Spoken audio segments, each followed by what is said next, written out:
Good morning.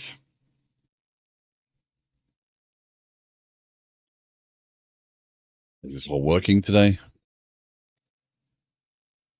Yes, it is. Okay. Don't tell me here too now. One Lion, Dota, Stony, good morning. Hope all are well. Good day. Everyone's in the US. Um, yeah. I tend to hang out in maybe stream and then lose track of time. So yeah, that doesn't always work in my favor.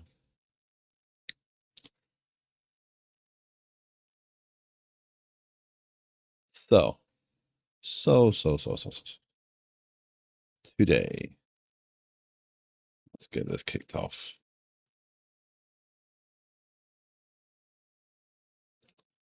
Let's get started.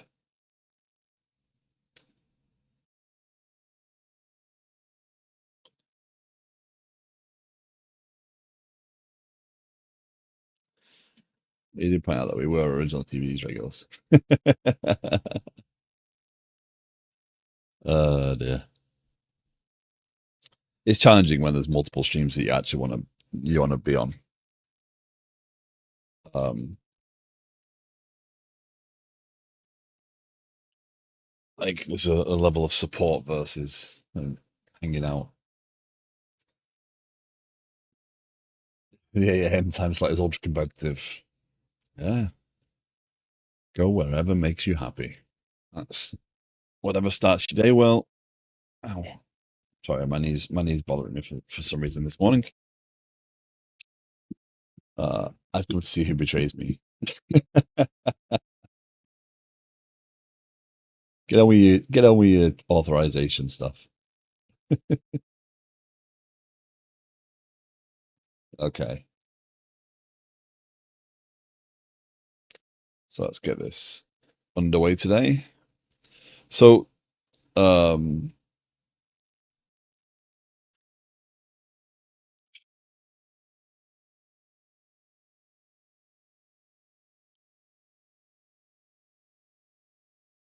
so no hard stop on the stream this morning, other than needing to get on with other things. So that's good.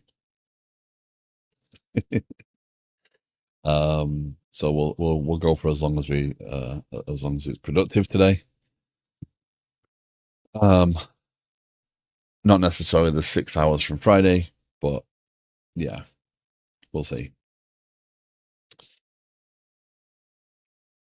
So last week we got the notification stuff working, where we got the ability to say, "Hey, I care about the status changing," or "Hey, I care about the status changing to in progress."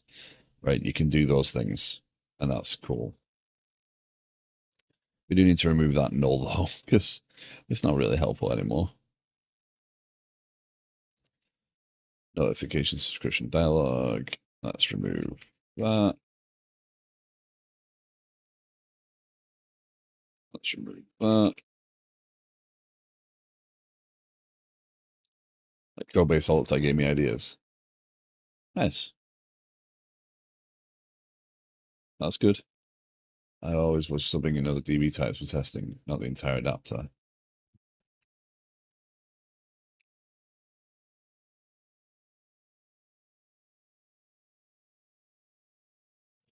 You mean for integration testing or for actual testing?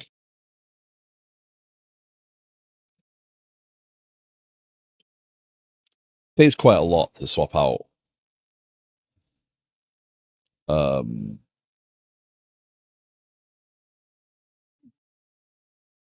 like a lot of forethought, and you can end up in over planning if you try to focus on being able to swap out database.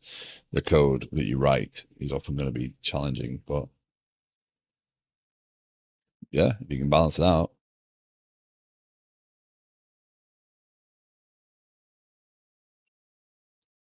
Coffee does not taste stunning.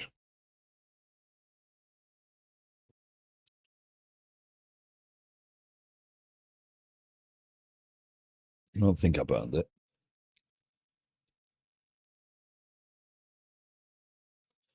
But okay, so The goal for today is to be able to say, okay, do this, do this, do this, and then actually track that on the server.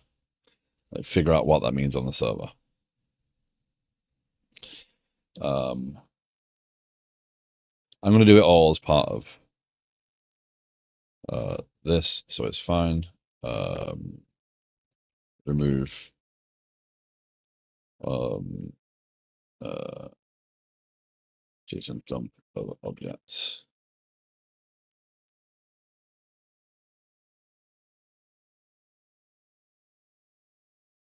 Okay. So let's go to the actual Liquid Sky planning. So subscribe to planning item status. Again, I still think the terminology is wrong here. I still think the names are wrong on some of the actual things. I'm going to refine that as I go. And that's the sort of thing that once I put it in front of people and people kind of pick up on it, then I can figure out those terms.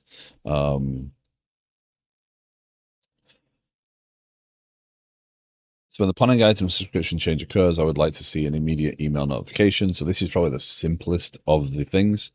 The notification should inform me of the date and time of the change, the actual changes that triggered, who made the changes.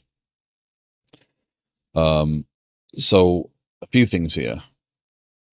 We have in the database the subscription parameters.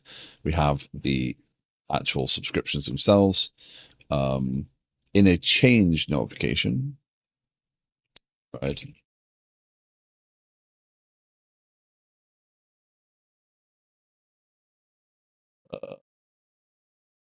8085. No, 8080. Yes.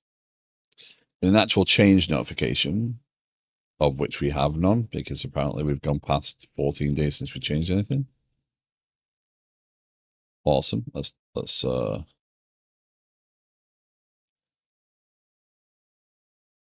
actually connect to the real one. Cube CTL port forward.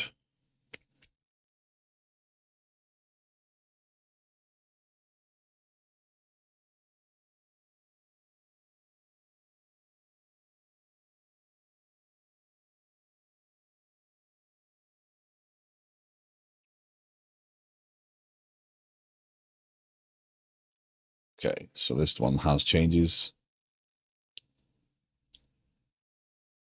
Because it was DDD journey and I really didn't track down that path. I mean, I'll recover it if you guys actually want to engage conversation again in that channel. It's only moved to archived. It's not actually put there. If you want to continue any conversations, I'll move it back out. But I stopped focusing my energy on DDD, and no one really wanted to converse. So I just wanted to condense the number of actual channels down. Still too many for my liking anyway. I need to recategorize. I wish you could move conversations though.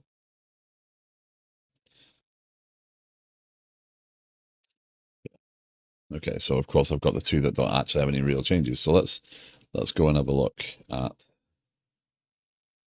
here. Push that.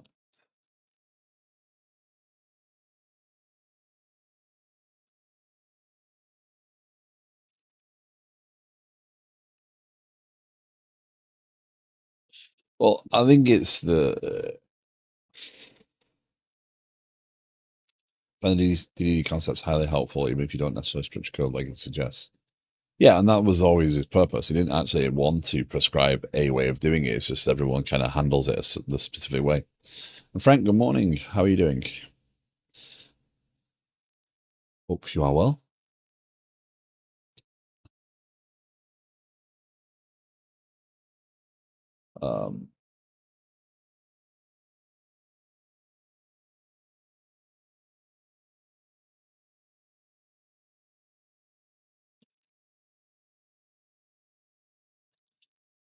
Um, so yeah, DDD, like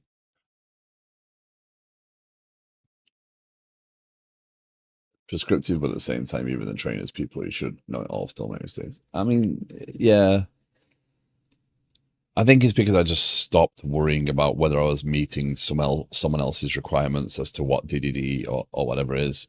My uh, overuse, like the technology blurs with the concept. So if you get to aggregates, you end up with event storm of event store of something similar. Eventually, you end up with um uh um hard pressed. You try and fit what you're doing into a set of tools, and I kind of flipped my way of thinking there. So to me, you could say these are bounded contests. I don't care. They are they are logical organizations of behavior. They are self-contained. The rules for how it determines any calculations or whatever will be contained in here. And if something doesn't fit, it gets moved out and put into its own or to another thing. It's like organization management owns certain pieces. Um, yeah, which is what I normally call them, modules or components, right? So I don't really try and label them, more so organize them. And that's what I worry more about. I'm not worried about whether I meet someone else's perception of what the software should be doing, more that it is uh, clean and things will, yeah, aggregates are murky because like, and spending that time trying to model an object you don't understand is much harder. So my approach here is build the software I understand. As I see other practices, I can reflect back on what I'm doing and be willing to change it. So if I find that all of a sudden aggregates like click, or I find that an event store is perfect for something I'm doing, then I will change that thing and I'll understand it more. But trying to fit what I'm doing into something I don't understand while I'm still understanding and discovering my domain, it just isn't helpful. It's like, do I figure out what the word is supposed to mean, or just code stuff? And I'm not sure. It's my fault. I don't understand what aggregates are. Like, no, I will be honest. I don't fully get how to determine an aggregate after all this time and reading. What is an aggregate root? Um, I understand the basics. I understand the idea, but I don't understand how to determine that necessarily, and when to. And I probably will find them naturally, because that's all he did was document out a set of things that were he was already doing in software. So, so yeah, I don't stress about fitting in to someone else's pattern, because I think that I think that pushes your software in the wrong direction. If someone else understands it clearly, right? If I'm showing this to someone and say, oh, well, that's a bounded context, great. Or that's an aggregate, or this could be an aggregate. If you just do this, this is a value type, this is a this is that. Okay. I'm using the things, I'm just not labeling them as such, because it doesn't, we get in, I looked at a post from Milan this morning, right? And it was, don't name your thing controllers and APIs and stuff, name it the use case. So if we're going that path, if we're not even naming it after the technology we're using, which we shouldn't be anyway, then it shouldn't matter what technology. It shouldn't matter. It should be just there in front of us. So, um, if you find the need to whack um, the word like here, it's not post endpoint. It, it's some people like this method, some people don't like this method. Doing this, right? This is the create project class, but it has a command and a handler. It's not the create project handler with the create project command. Um, it's organic. It's kind of working well for me. Oh, I probably should charge my phone.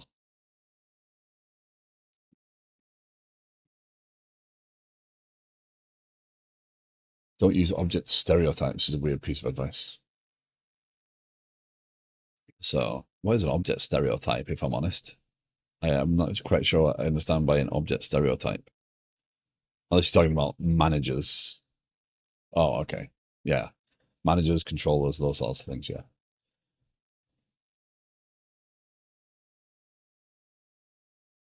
Yeah.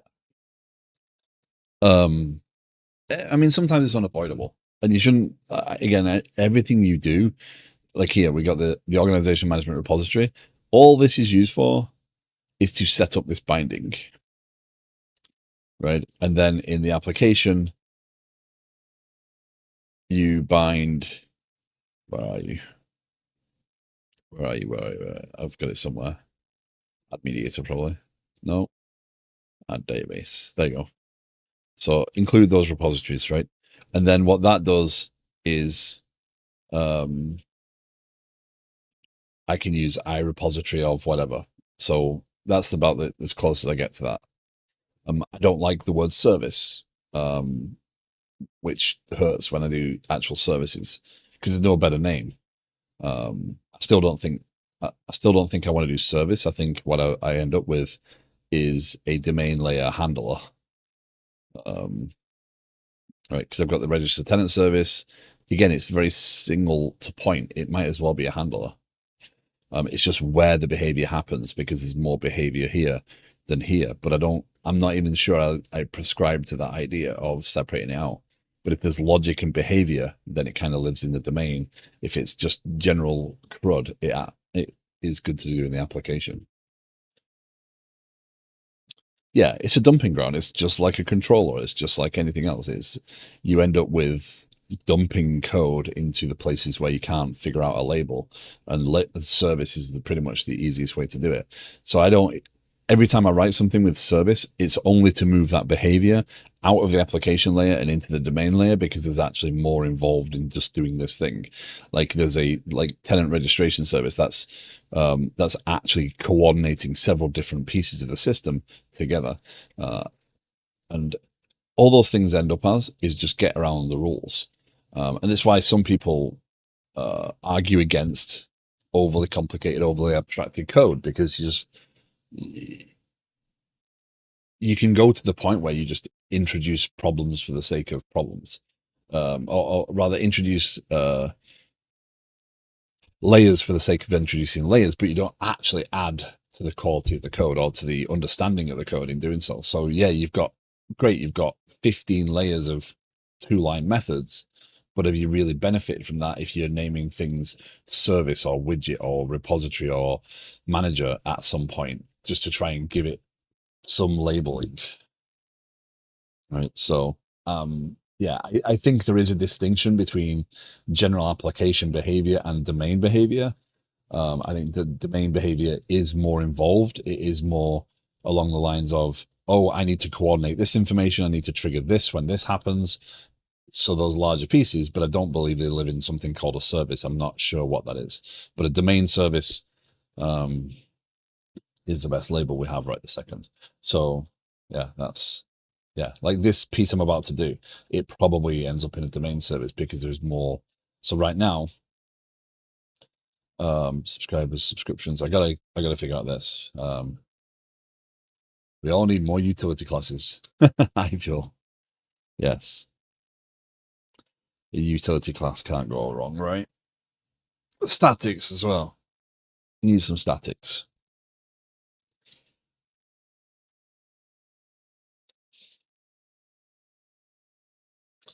Yeah. I mean, we joke because we've seen it.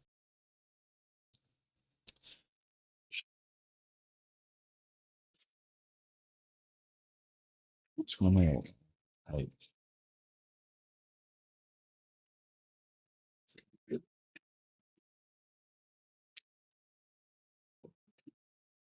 Sorry. Okay. You don't actually need to be in my ears. I've gone from 3 pairs of Bluetooth headphones working with my computer to 0 pairs of Bluetooth headphones working with my computer.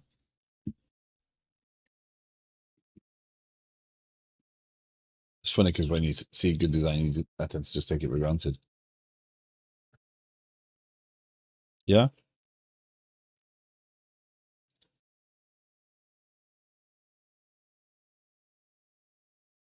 Should be a dictionary there and the single call that goes a method. Oftentimes it just comes down to in like being more deliberate about your code. It's not about good versus bad. It's about thinking about how it.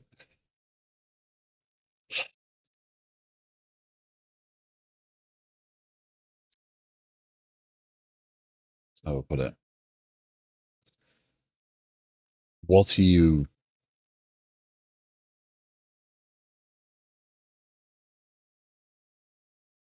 No, no, no, no, no, no. I've got different computers set up, so and I needed sound on them, so I ended up with pairing the headphones with different computers, and then I've got them. Yeah, I'm gonna end up with some form of mixer again. I know that the mixer gives me the chance to output the sound into one thing and then have one set of headphones. Yeah, I have a Bluetooth thing somewhere that allows me to plug it in and then break out the Bluetooth. So yeah, we'll see. I think today after the stream, I'm going to dismantle my desk, pull all the computer apart, which is never a good idea. Rewire the desk so it gets clean and organized, and remove all the unnecessary cables that I have. Because right now I have a screen. I have this screen, a little screen underneath, a touch screen, so I can use it as my Stream Deck with a terminal on it, so I can do terminal stuff. I have the prompter, and I have a screen over here. I have a Mac Mini. I have a mini PC for backup dev streaming, and I have two PCs here. One of which is my old stream PC because I used to dual PC stream, but that's been sat dormant for the last year now, since last summer. I just switched over to one PC stream, so I can actually manage with the AC on to actually stream. So yes, it's all very complicated. So I'm going to unwire it all and collapse down today.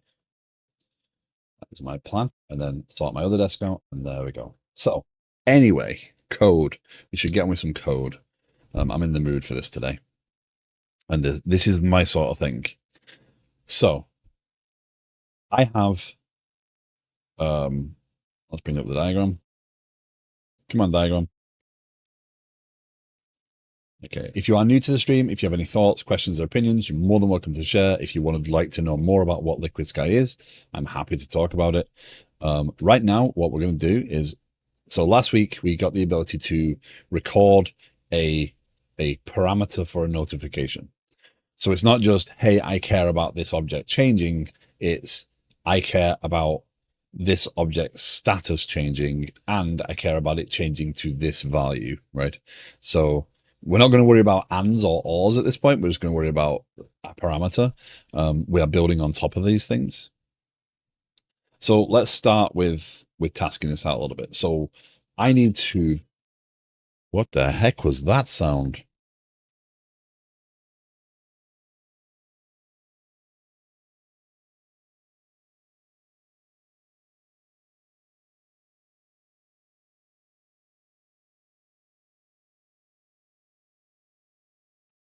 Apparently, my phone now tells me when my daughter's battery's low on her phone. Um, we installed an app, a Live 360 app, which helps with tracking. So if you're traveling somewhere, you can share your location. And it also helps tell you when their battery's low, apparently. So I just got a battery low notification on my daughter's phone. Oh, well. Anyway, focus, Terry. So, um, we have the parameters. We record the parameters and notifications. No worries, Delta. Thank you for the look. Appreciate it. We have the notification parameters, and now what we want to do is say, okay, well, if a change comes in and it looks like the field that. So let's start with, is it for the entity I care about? Right now, we're only focused on planning items. This is perfectly fine. Yes, it does look like the field I'm looking the object I'm after.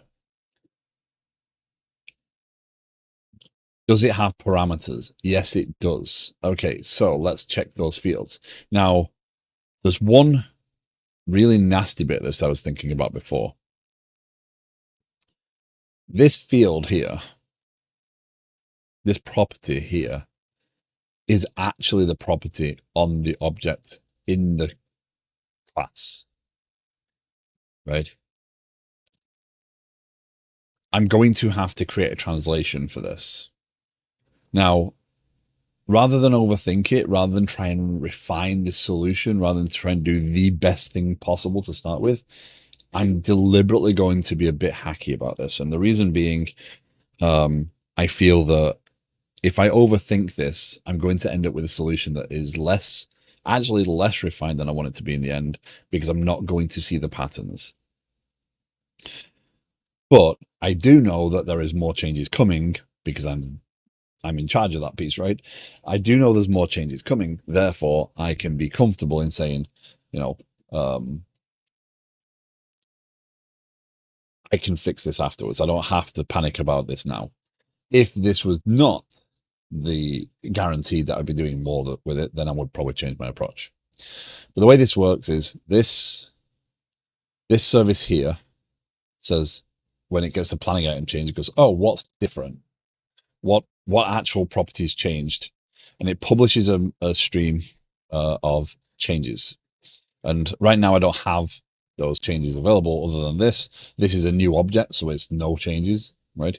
So this would be an immediate indicator there's a new object, right? Added and updated are two fields. I don't have deleted right this second. And this will actually contain a list of fields that changed in between versions. So this is tracking the current version of the data. It captures the last snapshot it received and it compares that to the current one and says, okay, yep, these are the differences. And it publishes out that object.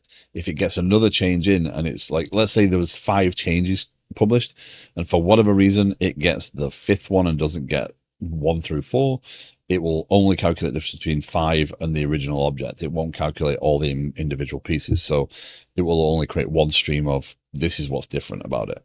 So if you changed it back, then changed it again, and then changed it back, and then changed it again, the change again would come out, but the final set. That publishes out here. Now my notifications piece, the reason why notifications exist here and here, these are the same thing, right? This is just representative of the different layers of this application piece. So notifications has both a public facing API side where I send the subscription to the notification in there, and it also has a change receiver which calculates the actual things. So there's 2 sides to this coin. On receiving a planning item, and again, lots of hard coding here, which is not ideal, but as we get more objects in here, we can refine this pattern, we can change our style. Again, not trying to overthink it. This goes to process planning item change. Now, what this does right the second is probably wrong, but for right now it works, or it did until I start breaking it in a second. We go and check any subscriptions for this entity, right? Now, there's a problem with this one. I do not narrow this by tenant, and I should do, right? So this should have a tenant ID. Let's not do that change right this second. And then it goes through those subscriptions, and now it publishes out this event. So what we're going to do is we're going to rethink this event, and we're going to go through some of the things. Thank you for the follow. Welcome in. And we're going to check now the parameters. So does this subscription have parameters? If it does the change that was created match these parameters? If it doesn't, skip on. If it does, let's go. Let's publish a notification. So this piece is going to be kind of slow, but we'll figure that out afterwards. Right. So if any of the services are going to scale quicker, it's going to be this one. this service is going to have to scale up quickly to handle throughput of change. The reason I'm talking through this is because I am actually trying to get the design correct in my head at the same time, and the need for this entity or these changes is this. I want to send an email notification. So how do I send the email notification? Is my overriding thought right now. So to do this, I don't want to make this responsible for publishing what information, just that it has triggered the notification, because the subscription, the actual communication method, is stored in this communications layer here, right?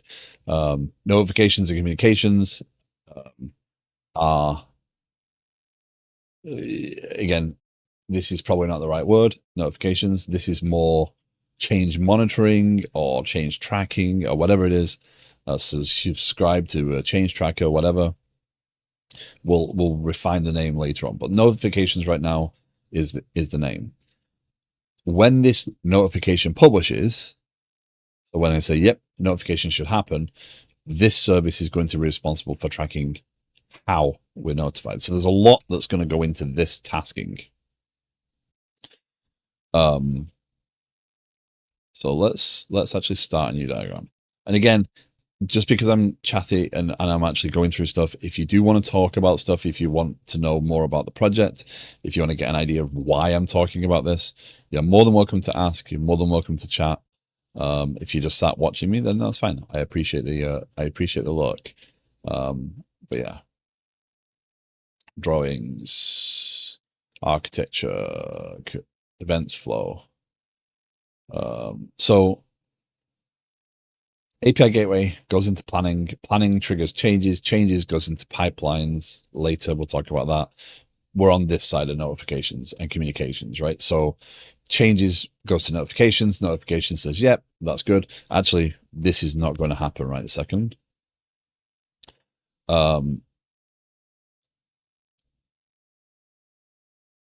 This is more likely a thing.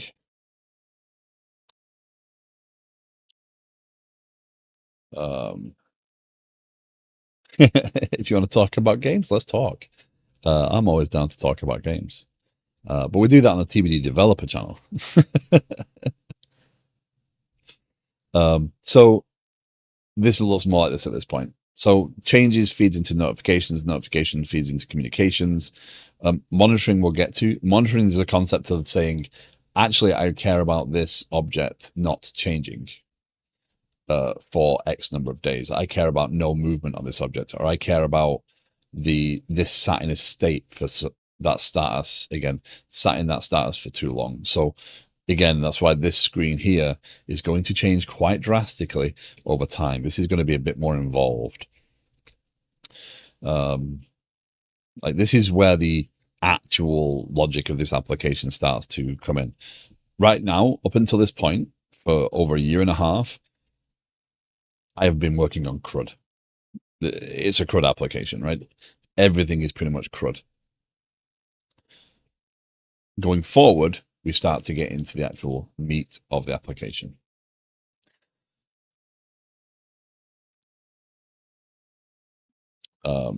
Yeah.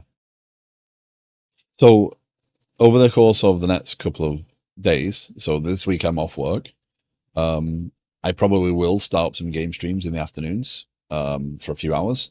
I do stream on, I know that you were joking, Frank, but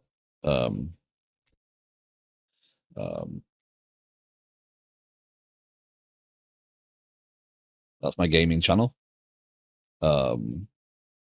Yesterday I played some Gran Turismo again. I've been really hooked on Gran Turismo lately, but I was actually looking through the PS5 collection before. I was like, I kind of want to play a game later, so that may happen. But anyway, so yeah, changes goes into notifications. Notifications is responsible for what is called notifications right now. We'll refine the naming on.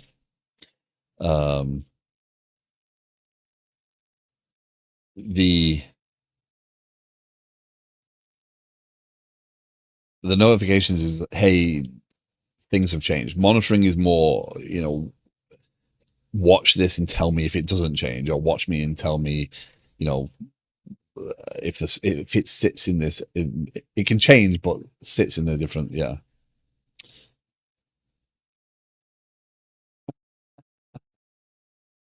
No. So my YouTube is actually TBD develops, right?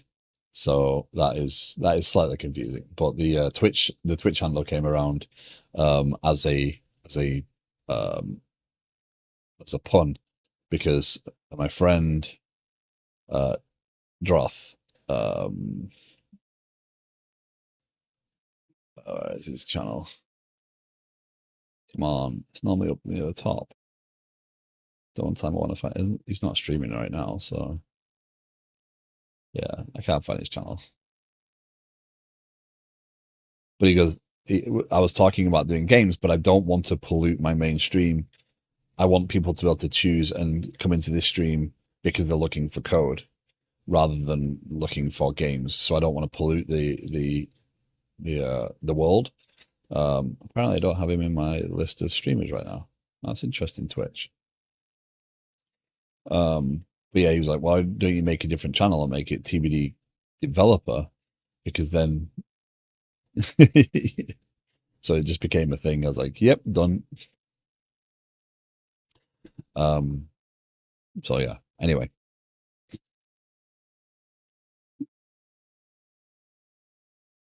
so Kafka, yeah, that's a different channel. Oh, good. So yeah. Okay.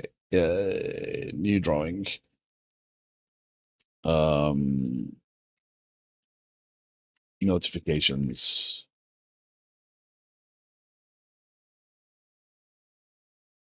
Okay. So, um, let's go and copy overview. Let's go there. System interactions. Notifications flow. Paste that. Okay. So we have um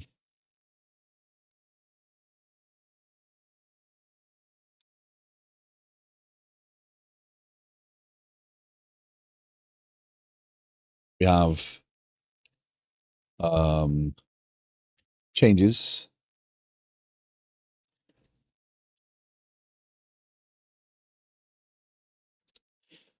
And what I'm thinking is, so we have a need to see an immediate email notification. So there's several components to this. When the planning item subscription change occurs, I would like to see an immediate email notification. The notification should inform me of the date and time of the change, the actual changes that triggered, and who made the changes, right? So this is where this is going to get very tricky and very messy very quick if I'm not careful. So we have changes, we have communications, and obviously we have notifications, right? Now, actually, let's do front end. So the way this is flowing right this second, the front end um, goes into um, uh, stuff, right? Stuff being whatever's changed. And from there, when that publishes its data, that feeds to changes.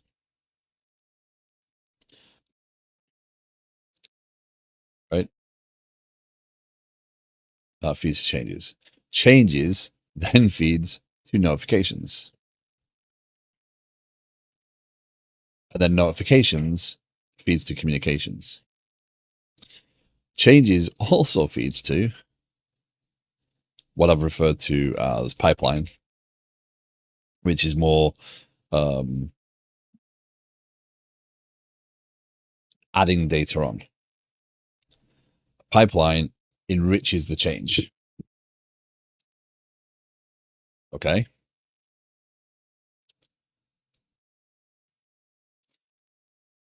Um, so basically, that actually does feed from there as well.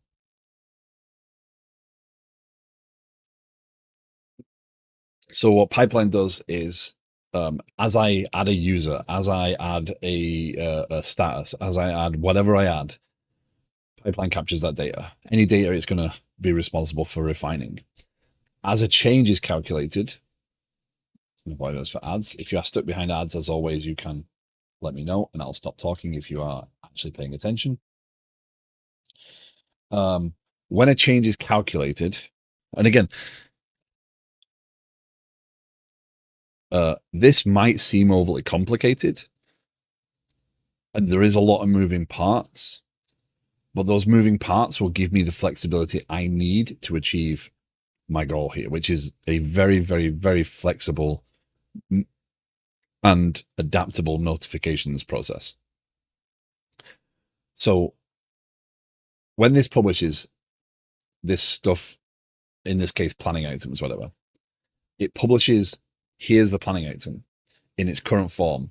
And if that's a user assigned or whatever, all it's doing is saying this GUID is now assigned, right? It's not publishing, oh, Terry's assigned to this or Jim's assigned to this or whatever. It's saying this GUID is attached to this. Changes says, okay, I've seen this object before. Now what does it look like compared to what I had last time? It then publishes an event that says, okay, these are the things that changed. Pipeline, as it's referred to right this second, which is probably the, I mean, I've got a, it's part of this world, right? Pipeline. So ultimately what might happen is again, pipelines here and changes might actually live under the same thing, and just be different services, as part of the same thing, right? They do have slightly different data. Pipeline has pulled the users, it's subscribed to all that. It's got a clone of the database that it needs the data for. And now when that change comes in, it says, oh, this GUID changed to this GUID. Oh, what was the GUID before? That was Jim. Now it's Terry. Okay, here we go. We publish that out. Notifications doesn't need to know, because again, I've recorded, oh, I care about it changing from this GUID to this GUID or this GUID to that GUID, right? Notifications doesn't need to know or care about the actual data. It just needs to know about the change of the data. So when it publishes a communication, we don't have enough information here to publish that. And also we shouldn't be responsible for the content of that notification. We should just be saying, and that's why this is not notifications eventually. We should be saying, this thing happened. You need to tell this person about this event. So my thought here is, when we record this notification parameter, we also record there is a communication preference here for that parameter, right? So we should record I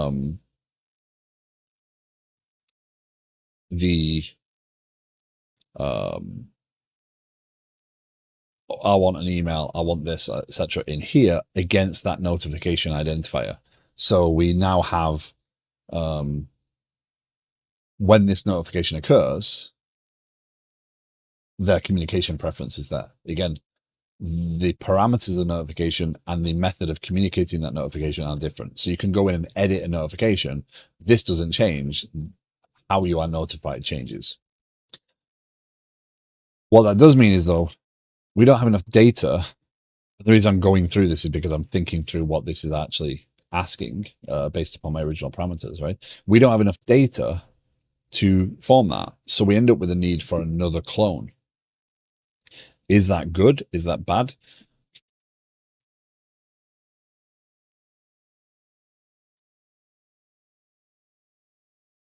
I don't think it's bad.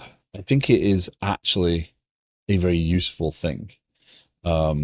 Each system having their own clone of data, it does make it difficult in terms of fragility. You've got to be very careful you don't wipe out a system, or a system doesn't have a bug that is irreparable. So you have to consider the need for the data, and where it's going to be got from every time. Also, which databases need backing up and which databases can be recreated is also another thing, right? So The view database can be completely recreated given we have the data in somewhere else, right? Um, how do I seed this with existing data, right? So the changes, when I go live with the changes, realistically, what I need to do is snapshot every other single piece of data that I would have in the changes in the right form, so that I have a point in time reference. And I think I actually have that ETL tool. The pipeline again, this transform pipeline needs all that data, but it can be, if it was wiped out tomorrow, it could be recreated. So these two systems themselves can actually be fully recreated from the current state. Um, we don't need to track anything there. Notifications, again, is not going to care. So there's no need to store notification data other than the parameters. So the parameters for notification do require backup. Now over here, for this to be usable, your preferences need to be backed up and other things. But every time I go forward, I have to consider, do I need this data? Is this essential to the system? But ultimately, most of the data in here is very uh, recreatable. Um, and over here, actually, a database that tracks those changes to the objects is all that's really uh, useful. So wherever I store that, whether it's here or whether it's its own database or whatever, the history of the changes is the only real thing that the user is going to really care about there. Um, so go back to notification flow. With that said, we don't actually need the full object, because we actually just need to know what changed, which means that we can feed our pipeline object into here as well. We don't need changes, we just need pipeline. So it being that we have a change ID, and I think I made it consistent enough. So when changes publishes,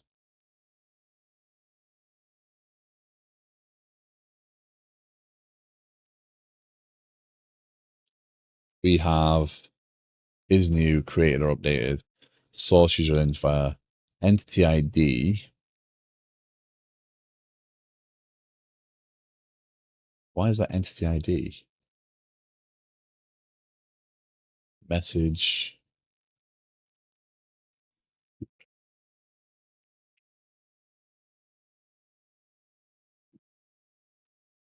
Right. So we have the entity that we've changed, and that publishes there. When we publish here,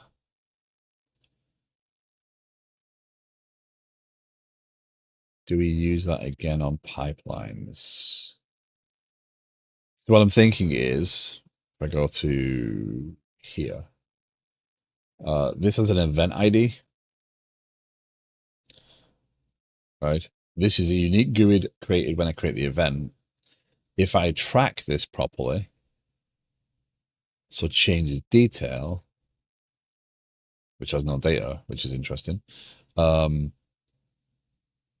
because there's no detail. There's no detail to events that are empty like that. But if I keep this identifier consistent, like when we publish the detail, the pipeline here, it's the updates, receiving specifications. It's a little bit more involved, this piece. Finite processor, enhanced, general change, changes to add, return new enhanced change details. We publish that.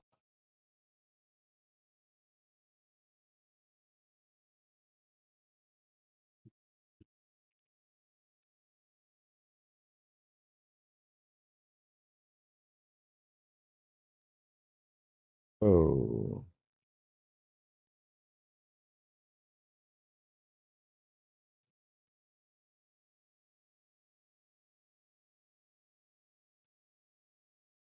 source event ID? Yes, we do. So we know which event it came from. So, wow, I did think that through. So this is another publish. So this will have a source event identifier on it. So when we get here, this will have a source event ID. This will have the event ID that triggered it, or we should have that. And now we can correlate the change to the actual thing. So for email, this is actually pretty simple because it's an immediate notification, right? Whereas the next piece is a little harder because we actually have to stack these up. So this has to store this, right?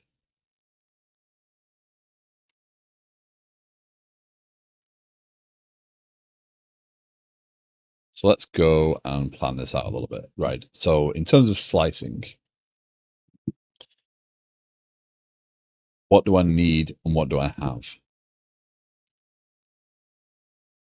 So we need to we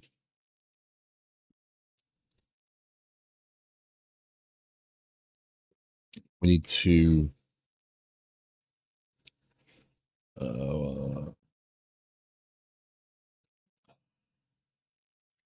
trigger notification based on parameters. So we need to, in here, use parameters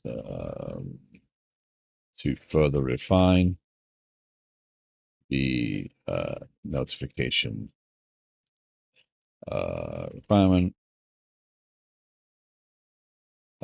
Basically, if there are no parameters,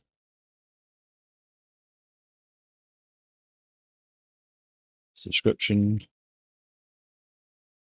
entity, then trigger,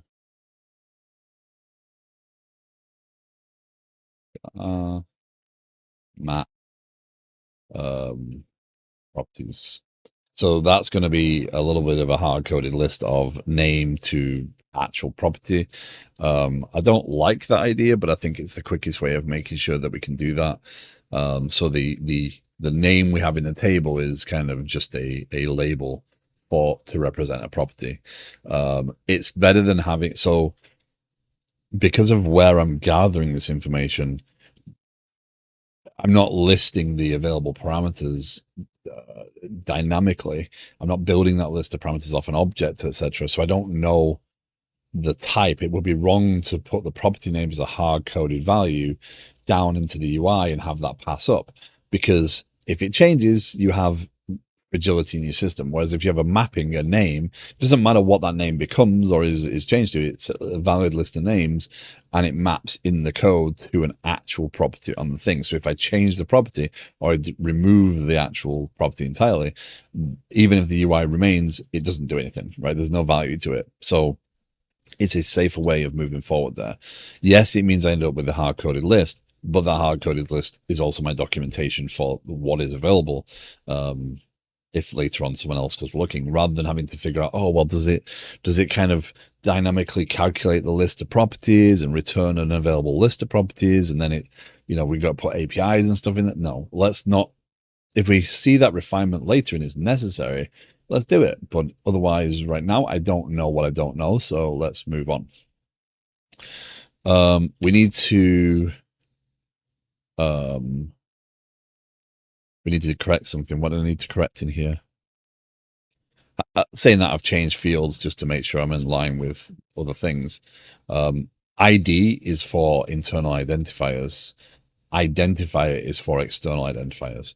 That's kind of the language name. It changes is a very early piece in the overall project. The basics of it. But notifications. There's something I wanted to do in here, wasn't there? Oh, refine, narrow the parameters by tenant to improve performance. So performance isn't really something I need to panic about right this second, but in here, I'm assuming that the identity of the entity, the identifier of the entity, is 100% unique. And it likely is in the context of this table. However, let's add the tenant ID on that and make sure that's there. So the tenant identifier, tables and descriptions. Interesting. We do not track that. So we need to do that first. Narrow parameters by tenants to improve performance. Record when adding parameters.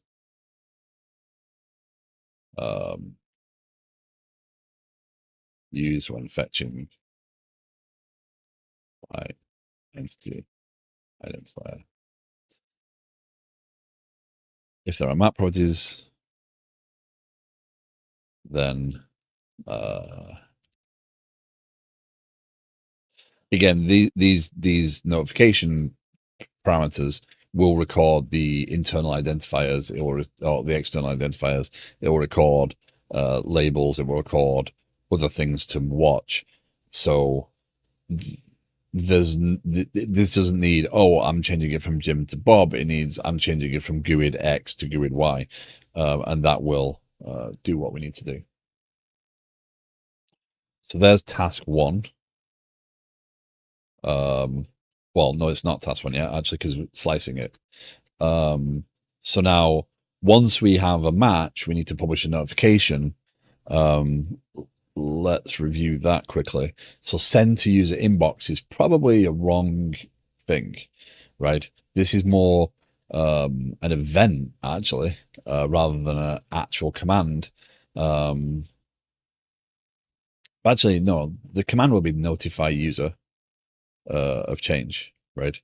So let's do replace send to inbox, because inbox is a very it's a concept, right?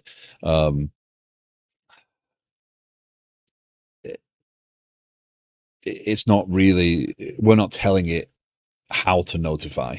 So the how is in the communications layer, not the notifications piece. So replace send to inbox with notify user of change, right?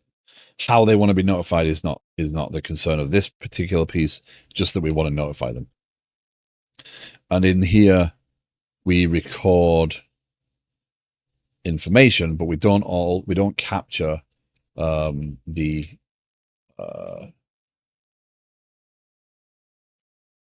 event identifier. Pass through the change event identifier.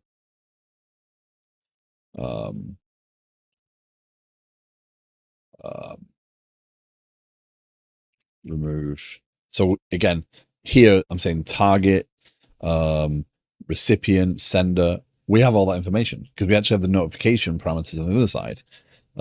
If we do it the way I'm suggesting. So basically what happens is when we subscribe to the notification, we'll also record those parameters here for that notification. So we'll have the notification identifier. So we just need to include the notification identifier and the event identifier that we're talking about.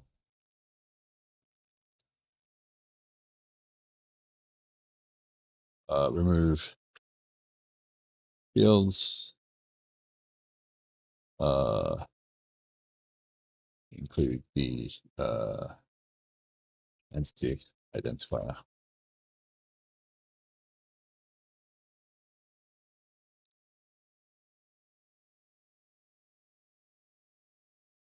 So there's no need for me to do sender or sent out, etc., because I actually have that information on the change, right? On the change detail as well, right? Sent at matters, yeah. Remove sender. Remove recipient. We know who the recipient is because we will have that subscriber information on the other side as well. So, yeah.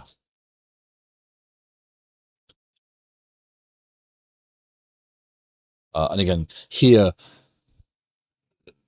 if you are the person who triggered the change, it doesn't notify you. Because realistically, why do you care about notifications for yourself? So we probably do end up with a preference there because that is kind of obscure logic hidden in the actual application. But basically, you won't see a notification if you trigger the notification. So testing this is going to be fun.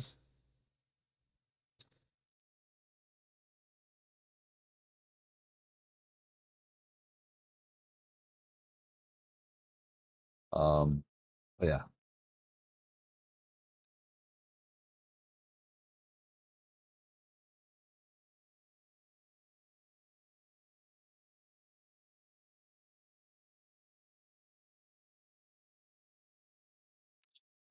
So let's get that. Remove sender, remove recipient. Um, okay, so I think that's a good slice. That is going to publish that, I think. Okay. From there, we also now need to record um uh, uh not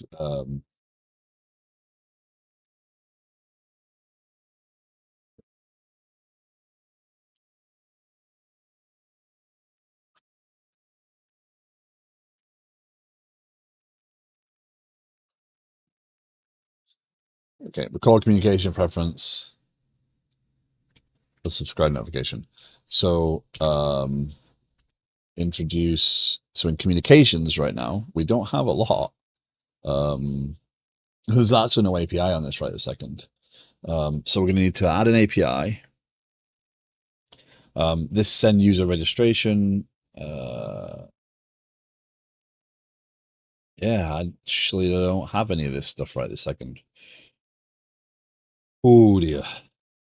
So where's that? No, that notification's going in here, isn't it? Consumers sent to user inbox. Yeah. So this one, this is the consumer for that right this second. Um, oof, oof. We got some work to do. Um, introduce API for communications. Create endpoint for, and I'm going very much by the using the use case to drive the need for the work, and I'm going to task out the work. This is not a tiny amount of work, right? This is necessary to do, though. I have to go through this planning phase, and if you can see, there's a lot of things I would miss if I was just jamming this in. So I'm trying to be very deliberate here. Create endpoint for um, communication preferences, capture notification subscription ID, uh, capture email, uh, daily push reference. Actually, no, we're not going to do that right this second. We're going to assume it's an email notification right this second for a reason. We're going to get through build the email out. And then when we come to the next one, which is the summary email notification, we're going to look at introduce parameters to this because then we'll have the structure in place. Yes, some of this will have to change. Yes, I know it's coming. However, it will allow me to get the code written. It will allow me to move forward with it, and it will allow me to demonstrate it. So if nothing else happens but an email notification right this second, and 6 months later I'm still working on other things, I can still say this is a piece of work that's deliverable. If I go and plan for the future, I may end up with quirks in the code or code commented out, which is even worse because it tells lies. Um, uh, and that's more troublesome. So create endpoint for communication preferences, capture notification subscription identifier. We'll probably have to create a database here. Create database for communications. So that's going to record the fact that we have a subscription, a notification subscription, and that we have preferences. Uh, is inferred as email, right? So this is allowing us to set that path down, but it's not actually going to do very much.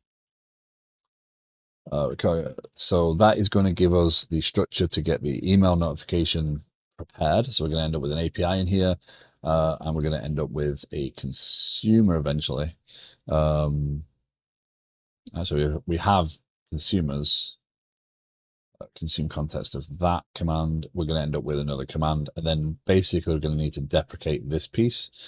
So send to user inbox is not necessary. I don't want to use this method anyway, so we are going to have to deprecate those pieces.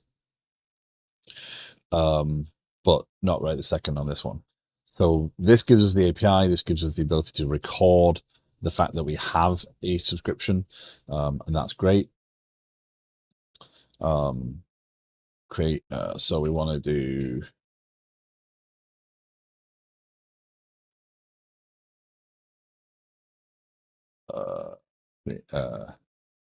Table for notifications, capture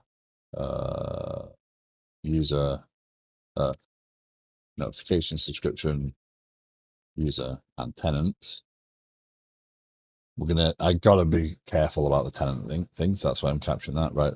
Preference right now is inferred as email, so we don't need any actual preferences. So let's do record notification subscription in communications. So we've got that parameters now. So now we need to create the communications piece, the actual this piece here, right? So what that's going to do is that's going to send to user inbox. It's going to send to my consumer, and my consumer is going to kick off the next piece. And these live in the rather here. So I'm going to have a consumer endpoint for you know, what do we call it? Whatever I call it, that other feature coming in the future, the ability to view the task information from within here.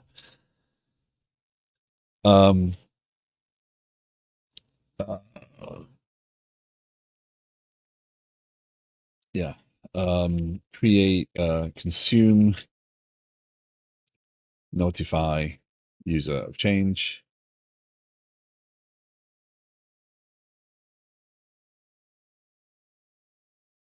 Consume user change notification. So what we're going to do is we are going to consumer for event, for command. This is not an event. It is not an event because it is not published to everything. It is a very deliberate send to the communication system from the notification component, right? So overall, notifications and communications might live under the same roof of communication, but they are two sides of the same coin. This is a command though. This is not an event. So this is using, a lot of my system so far uses Kafka. So Kafka is being used for state transfer. I am using RabbitMQ with mass transit as a service bus though. So this is a command, a service bus command. This is not a publishes to Kafka and anyone who cares about this topic can receive it. This is a very deliberate notifications, tells communications, do this thing. I know you can do it, you do it. It's not a direct link. It's not a direct communication because obviously I could swap out this piece. I could implement something different. So ultimately notifications is saying, hey, whoever I know is on the other end of this line, you do this thing. So it's more of a phone call than a tannoy. Create consumer for command.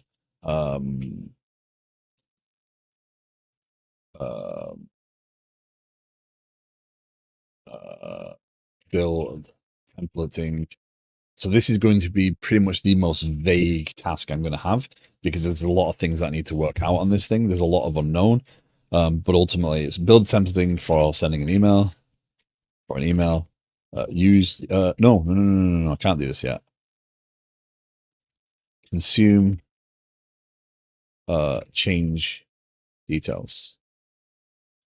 Create receiver for change details. Now, there's no database here right this second. Mongo is probably the better choice here rather than SQL Server for this particular data. Radio Patrick, hello. Yes, I do have today off. I've booked this week off, so slightly longer streams this week. How was your 4th of July? How was your weekend?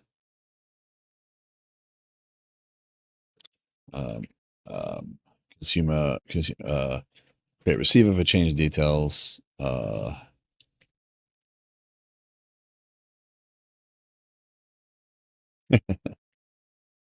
Appreciate it.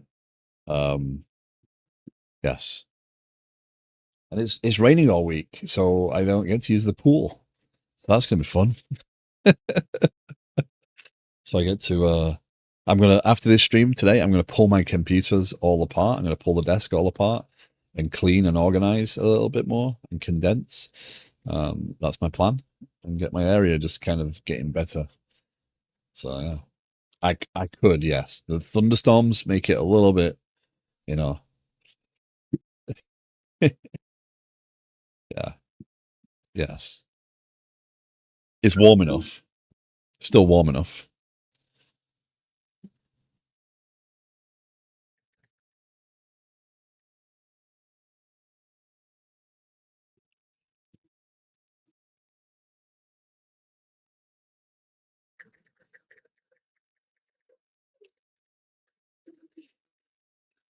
Um, so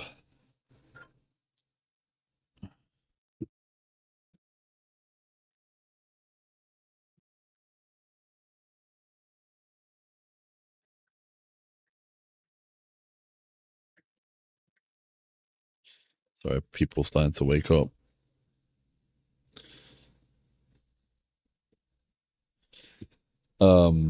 Got up with some home lab setup and also redid the wiring around my desk and PC since I had some stick on cable clips. Nice. Yeah, I need to do that. The real butt lover, thank you very much for the raid. Appreciate it. How are you doing?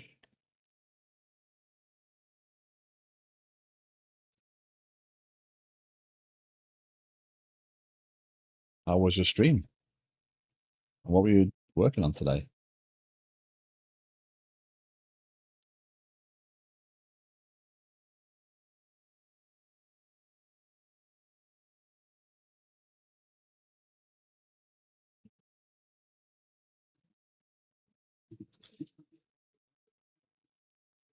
Good. So a nice, easy Monday today.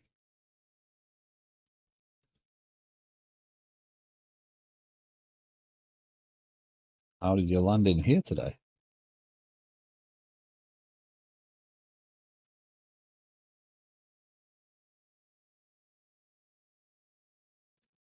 Some game deving it all. Started an I that like it. Nice, nice, nice. It's cool.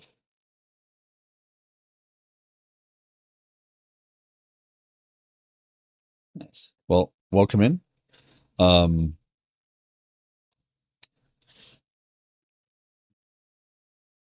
you for the follow as well. So I am let me cancel that. I'm working on my application for change for project management today. I am.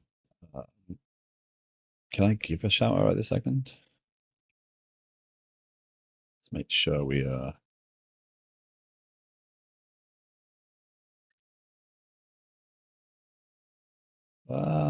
how computers work. Yeah. So I am working on my project management and planning application codename Liquid Sky. I work on this right now, Monday through Friday.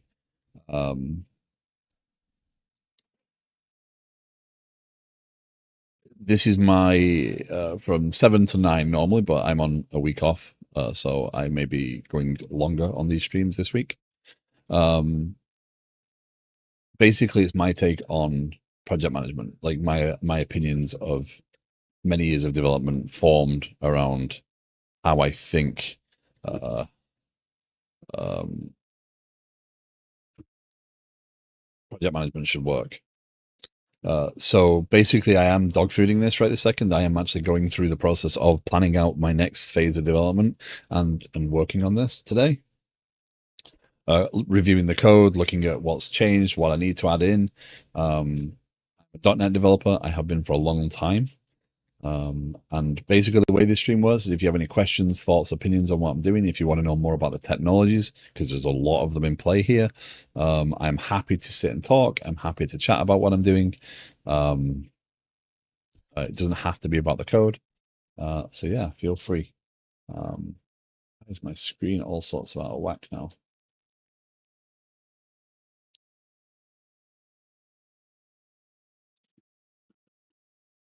And apparently people are getting up and starting to move, so I'm getting pings on my phone. But yeah. So what got you into I feel like I want graphs of code without C# XP, but what's the breakdown of the planning process? So the well the way that I want to do this, the way that this application works is product management in general has a problem with gathering requirements from experience. So what I wanted to do is make it easier for them to actually gather the requirements without actually showing developers anything, gather them into some form that is a little cleaner and doesn't look like a backlog of work, and refine those things and show them. And to that, the developers then add the actual work that's necessary.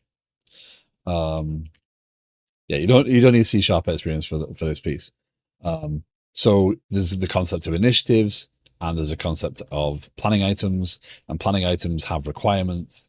And a planning item can be as big as an epic size, or it can be as small as a task size if you really want it to be. It's a deliverable that will add significant value to the actual product. My focus is very much on splitting out the requirement from the development, because the development doesn't always fit neatly into how a requirement's done, and you end up with these big stories that then you kind of like, oh, that's a 3, that's a 5, whatever. I want to give the developers the ability to estimate and task this differently. So there's two sides to the system right now: planning and tasks. Tasks are very much the actual stuff that is ready to be done. So these tasks can be estimated, they can be assigned to a sprint, and they can be worked on. So over here in sprint 1, I've done these 3 things already. I provided the subscribe property, I provided the UI for the subscription, and that right now looks kind of like this in terms of, you can say, oh, I care about status changing, and I want to say when the status changes to in progress, I want to be notified of this thing. So that's kind of what I'm working on. This project is about 1.5 years in the making. It is a deliberately large system using lots of different technologies. Really to exercise some ideas and concepts I had in a previous role and wanted to work on that I don't get the chance to do in my current role. Yeah. So welcome to Liquid Sky. Right now, this is my sole focus. I do have another project that is sat waiting in the wings, called developers.stream, which is a project aimed at trying to help promote other developers. That is open source, but I've had to put it on pause for right now because I have to get some stuff focused on this, and I found that developers.stream and this in the same week were leaving me fragmented. So but developers.stream is an open source project, whereas Liquid Sky is not open source. But yeah, if you have any questions, thoughts, opinions on what I'm doing, if you feel that, even if it's a negative opinion, as long as you're uh, okay to for me to ignore it, if I so choose, then I'm happy to discuss and dig deep, because it's not always, you don't always need positive confirmation on your choices, right? Few shout outs in here. Stony Eagle. Stony is working on his No Mercy Media server. So the intention is to kind of provide a Netflix style interface for your home, so you can upload, if you have your content, you can rip your content to a media server and then stream it onto your devices, because you have that content, um, and have a nice interface for doing so. So he's been building that. He streams the development of that several times a week recently, which has been good to see. And it's a good place to just go and hang out. And then Frank. Frank is another .NET streamer, streams on Fridays recently. Very knowledgeable in cloud application stuff, and streams development of his 2D6 game implementation using Blazor and other technologies, which is also good. And yeah, I will. Did I follow already? No, I did not follow. We'll fix that. So yeah, we'll check out your streams in the future. Real book lover, if I get the chance.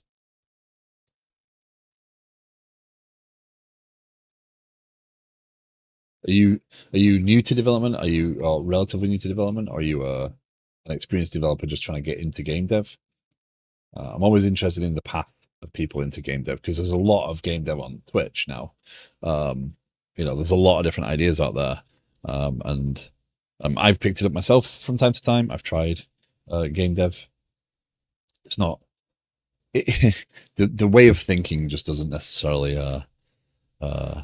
fit in my brain. The way of building an application for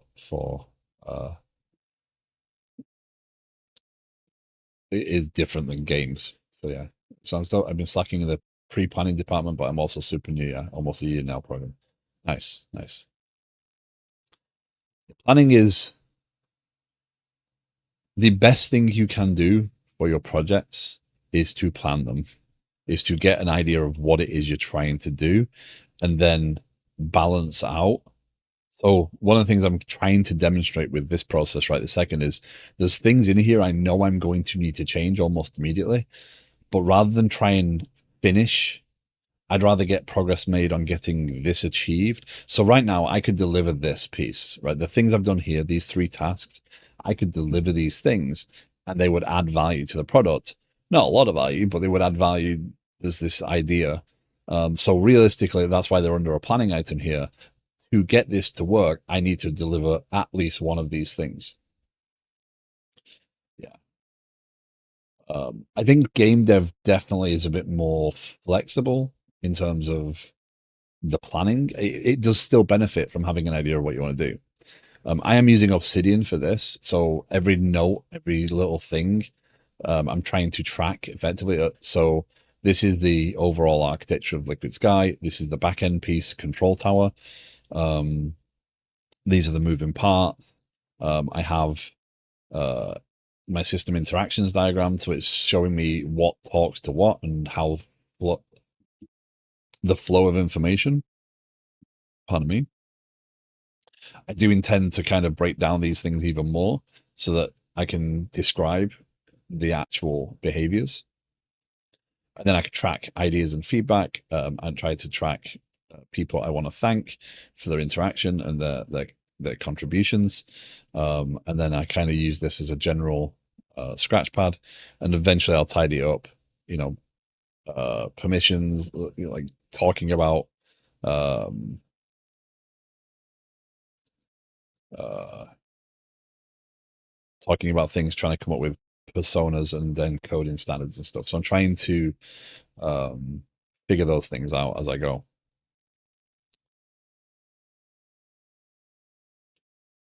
Um,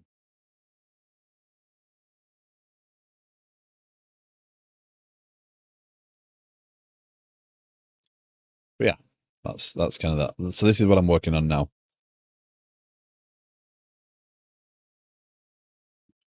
Um, but so I've been a developer for over 25 years, professionally.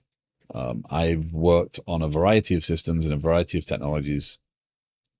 Um, and this is kind of the accumulation of my experience and frustration at the process.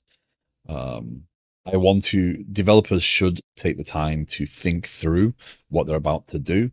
They should understand why the business needs what they need. So one of the things this does, when you go to look at a task over here, it won't load right this second because of that. But if I go to ready for development and click here now, the requirement, the thing that drives this planning item or this task, sorry, the planning items requirement is here front and center for the developer to see. That's the goal, right? So the developers should be able to say, oh, this is why I'm doing this thing. Here's what I need to achieve here. And the developers should ask questions and should involve themselves more in uh, in the process. So yeah, that's why I'm doing this. So now we are at the point where we're going to receive this notification. So consume notification command. Change uh,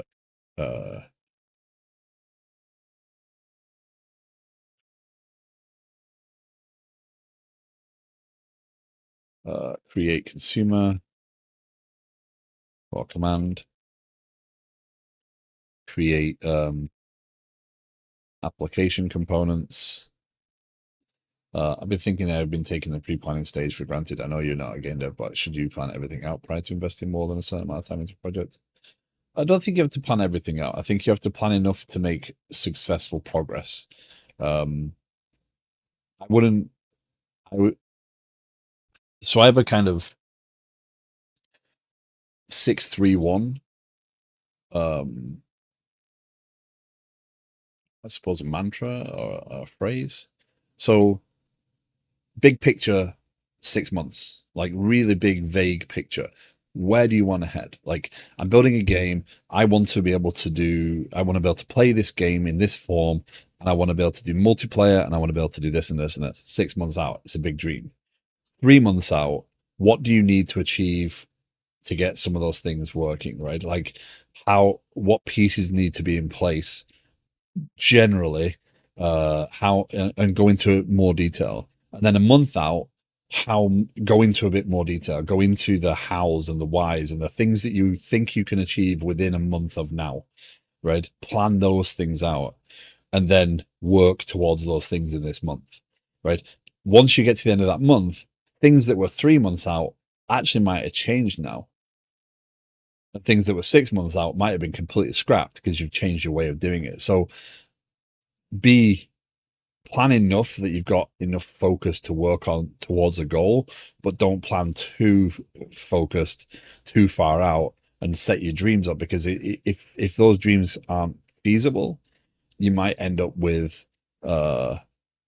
being demoralized with what you're trying to do, because you're like, oh, this is way too hard, I can't do this. Whereas if you kind of take a bite, one piece at a time, and you're breaking those tasks down, you're fine. So 6 months out, it's all dreams. 3 months out, these are things that are feasible. 1 month out, I'm going to do these things. I'm going to aim for these things. And then once you get to that month, or once you get halfway through that month of work, you should be assessing, things further out, like reassess that 3 month window and see where you are with that 3 month window, and plan some more of those things as you go, to fill up that constantly moving window of work now based upon what you've done. And again, why I'm doing it this way, traditionally, this might be a story, and we might say, oh, this is a 3, but the amount of work in here might take me a week. Like the stuff I'm doing in this might take me the rest of the week in terms of development. But it only adds value when all these things come together. So that's why the tasking is here. But yeah, the secret to a project is not over planning, but planning enough that you've got enough vision. Application components for um,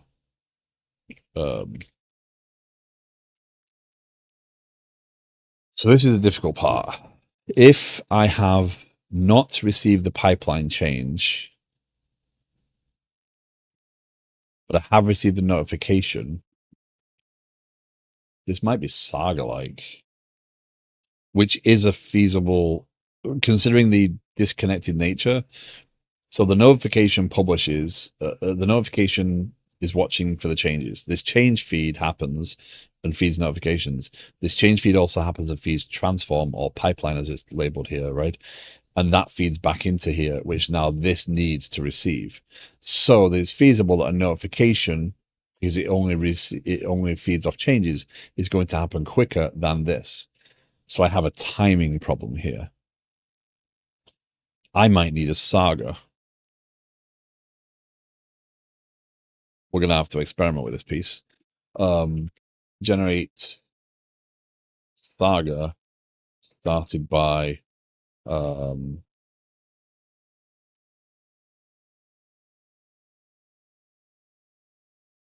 didn't expect to get such situationally useful info coming into this. Thanks, man. No worries. No worries.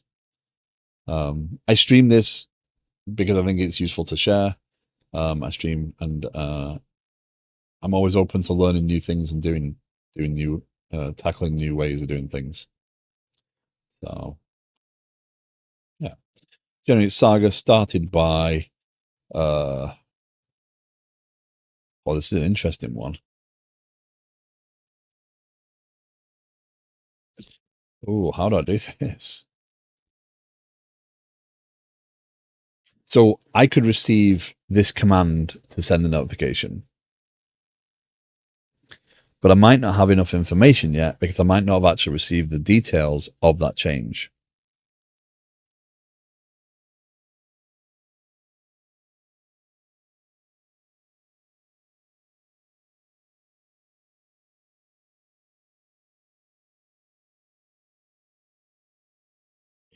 I might have to resurrect my mediator sagas.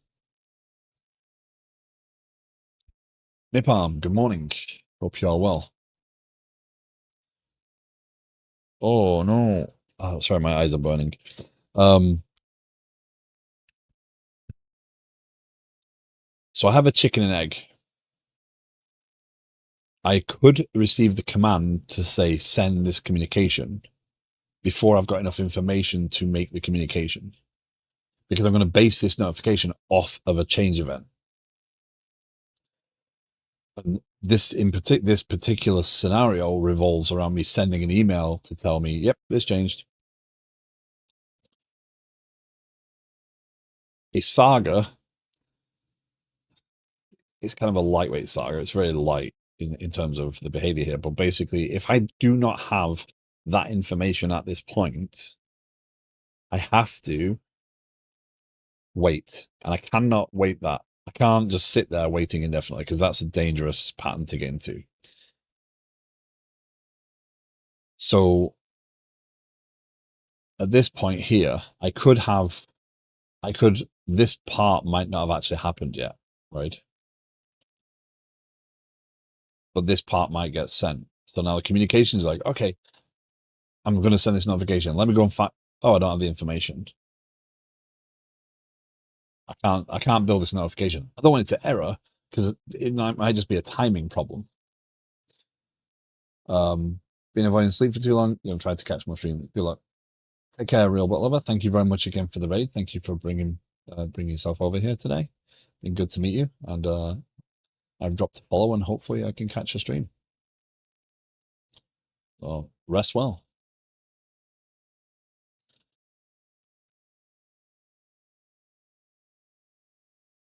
So there is a chicken and egg. Well, not necessarily a chicken and egg. There is a timing issue with this design. It's not insurmountable. So a saga would say, okay, well, uh, sit and wait for this event. So basically, if I've got the information, let's go fire it straight away. There's no need to wait, because then you'd be waiting for an event that never's going to come because or is never going to come because you don't have that. Um,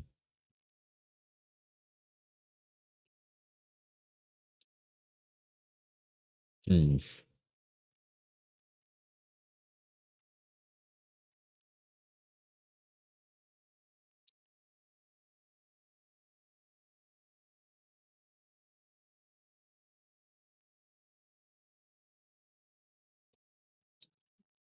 So I did create a saga pattern for mediator.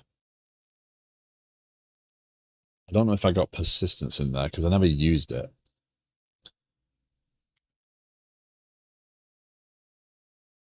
Now I've got to be very careful that I don't over mediator dot extensions. I've got to be careful that I'm not doing this for mediator sagas. Um, oh, I did. I had persistence. Oh, am I using this because I want to use this, or am I using this because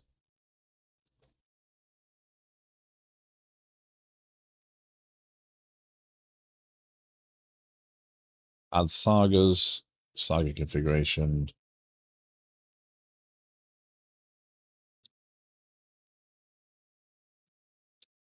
fetch saga if exists by orchestration ID. So if you're not aware of these, the saga is a long running process that can be triggered or finished by multiple things. Um, so in this case, I would publish a um, notification received note notification mediator um, if I don't have the data available to me, and then um, that would then kick off a saga that was listening for a different event happening, which would be the change detail received for a specific event ID. When that was received, the saga is now complete or is now updated, and I can say complete the saga, and completion of the saga publishes a different notification that says now go off and do the thing. So it actually works pretty well. It means that things are not um, I'm started by, wow, I built a lot of concepts and I publish on complete. So when I'm complete, I publish this message, right? So what I would do is I create a saga and say, okay, I'm started by um, a uh, um, notification or whatever, and I'm completed, and then I handle this event, and they have an orchestration identifier on them. Okay. And the orchestration identifier in this case would actually be the event ID.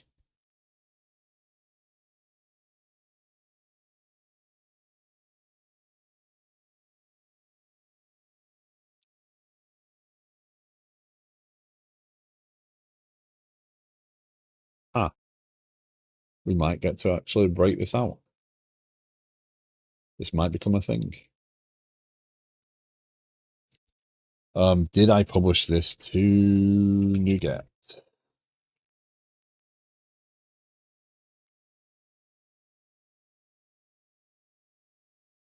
I did publish this to NuGet.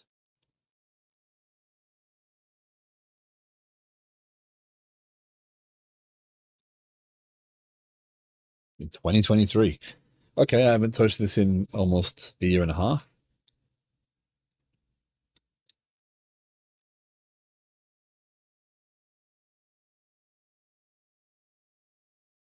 I'm I'm being cautious. I'm trying to make sure that I'm not going to use this for the sake of using it, because that was the problem last time. I picked it up and used it thinking I was being clever, but it was actually more work than it needed to be.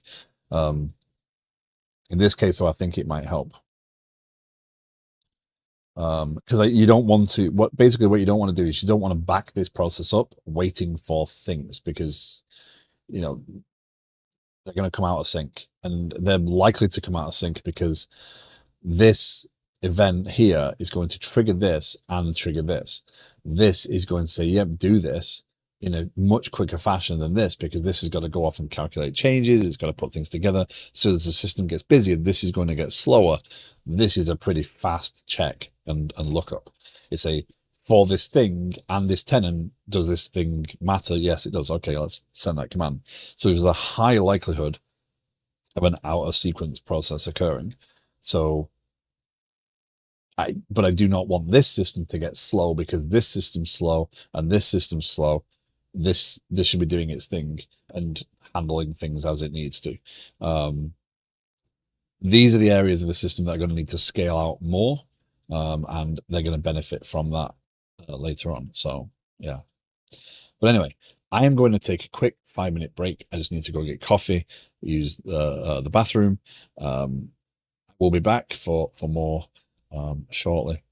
So thank you for hanging out with me. I appreciate it. Again, if you have any questions, thoughts, opinions, you're more than welcome to share. And there is a Discord link in the cards below if you want to hang out and have a chat. I do that quite often during the week. So I'll be right back.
Okay, I am back. My apologies. Okay, let's see how far we can get with this today. So in terms of planning, create consumer for command. If the change detail has been recorded, then actually we don't have this yet, do we? So let's do this. Record change details. In order to produce applications, we need the details of the actual change. Create receiver for change details. Record change details, including the event identifier of the change used later to align notification with change. Again, this might be Mongo. This might be the best way to use Mongo here. I say Mongo because Mongo's already in the overall system. There's a pattern of using it already. But a NoSQL DB. Couchbase has become appealing again because Couchbase now has an EF provider, which means that might actually be more feasible again. Couchbase has a SQL syntax against it anyway. And I did like some of the features of Couchbase, but it was unfortunately just the library was just harder to work with. Whereas Mongo does give me that sort of behavior. So again, I know I'm not doing a lot of development right this second. I know there's not a lot of code on here. If you are interested in the code pieces specifically, more than welcome to ask. But this is a necessary piece to do. This planning and prep phase is going to set me up for that change, for the improved system changes. So I don't want to be lost with my direction. So now this is actually receive what did I call it? I called it something. We are gonna have to get those details in here soon. Ready for development, record notification, notify user of change. So we need to receive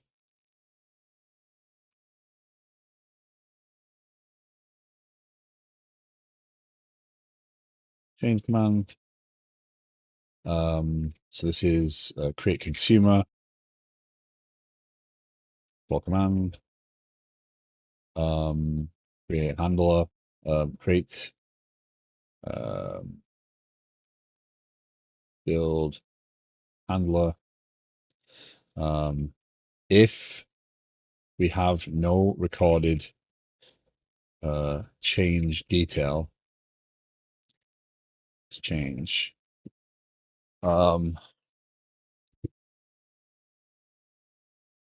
So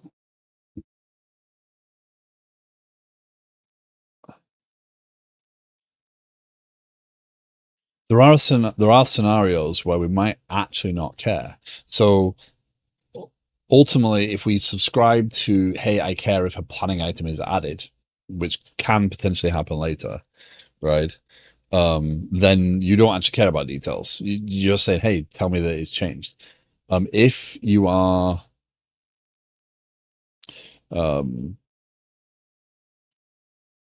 if you are tracking a change, if you're saying that, hey, I care about the status changing, you care about the details. If you just care about the planning item changing, if you're just subscribing to the planning item, then I suppose the change details still do matter.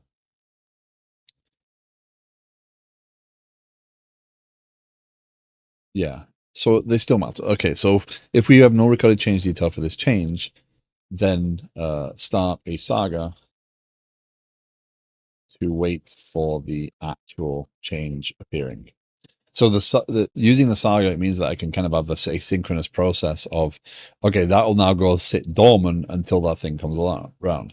If nothing happens, right, we might have to create a process that says, um, wait for however long and then expire the saga and then notify that nothing actually came in terms of details. Maybe that's a real thing, but that's more of a metric. So later on, we can metricize this application, say how many sagas being created. We can actually get an understanding of how quick the overall system is based upon on those sorts of things, like how many sagas we're generating, how many, what's the average distant time between events. Duca, hello, how are you doing? Welcome in.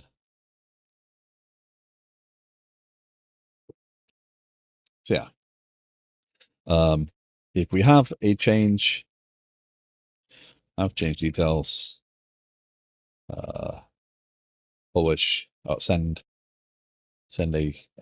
So this is actually one of those strange scenarios where I actually will end up with multiple commands being invoked from a. This might be more of a service-based thing.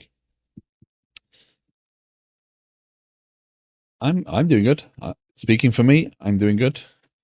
Uh, I'm happy to be tinkering away coding, or not even coding, actually preparing. Um, Coding would be good, but if I do not do this planning, as is quite obvious right this second, um, I could end up with a bigger mess. So it's necessary. Yeah, if you don't follow Duca already, I would do. When he streams he streams drone footage with music, and it's a good chat as well. Um,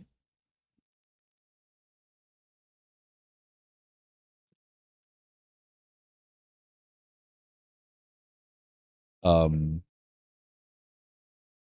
I would highly recommend checking out Duca's channel. Um, we need more Duca. Um,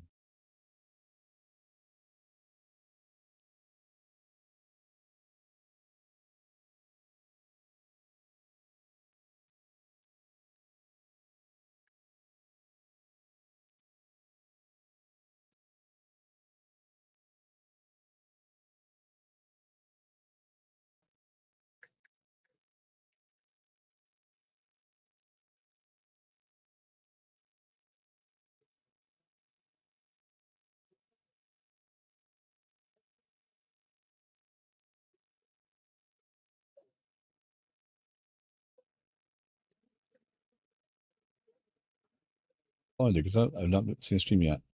Yeah, it's not a sadly it's not a frequent thing, but they're worth it when one is kicked up. Um, with change details, um, send email notification right now.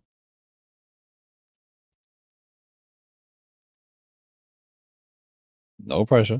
Like streaming is um getting a stream up when you're doing this is hard enough. When you've got to record drone footage and put music on it and edit it, or potentially edit it. I don't know how much editing you do, but um, still, it's a setup.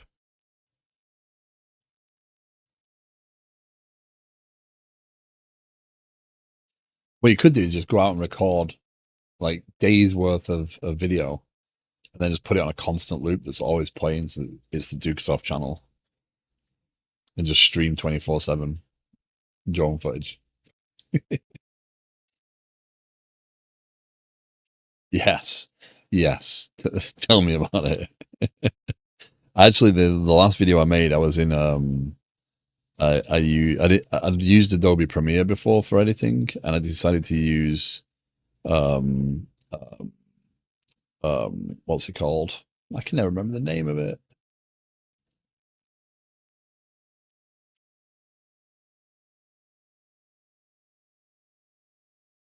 Um, Black Magic is the company that runs it. Whatever it's called. DaVinci Resolve. That's it. That's it. Thank you. Um, and I realized that you have to pay money for a lot of the features. I was like, I thought this was lower cost. Like you can put a video together with it, but then some of the features that I would have liked to put in, I was like, oh, I'm not spending $300 on that when I actually do have a Premiere license. So yeah.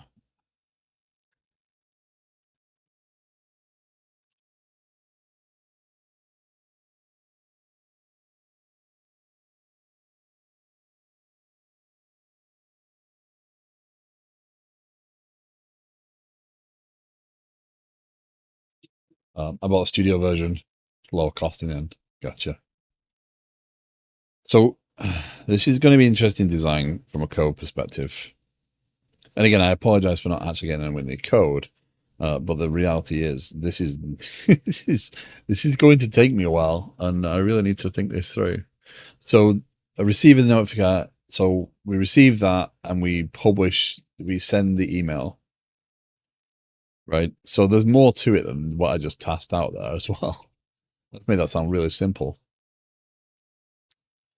Um, record. So this build the handler. If we have no recorded change detail for this change, then start a saga to wait for the actual change. If you have change detail, send an email notification. Um, yeah, but it is. I mean, it is a development stream, but there's not actually any development happen. And I was hoping to get to the actual code, but then as I started thinking through this, I'm like, let's actually go through this effort. Um, this is a necessary component. Totally agree. I mean, it would be wrong of me to even say that that isn't the case. Um, yeah, if we change details, send email notification. Um, if the uh, change appearing after triggers saga. Um, so basically, I can't remember how my saga library worked, but ultimately, what you want to have happen is the um,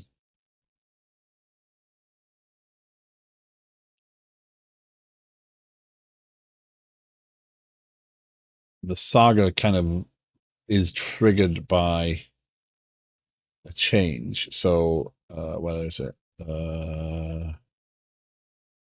Test saga persistence, saga is there. Saga configuration, service collection extensions. Oh yeah. Code generation. That's why I stopped doing it. Because it got really tricky. So what it does is it creates handlers that get registered for those events. And then what happens is the yeah. So this generates the actual saga event handler for you. So it will receive that note. So it basically registers that notification immediately. So when that event happens, it kicks off the saga. It goes and fetches the saga again and handles that next event. And if that saga is now marked as complete after that happens, the we say, oh, do we need to publish something? Yes. Okay. Now let's delete the saga so it cleans up after itself. Otherwise, just save the current state of the saga. Yes, that is that. So change appearing after triggers saga, and will now send the email.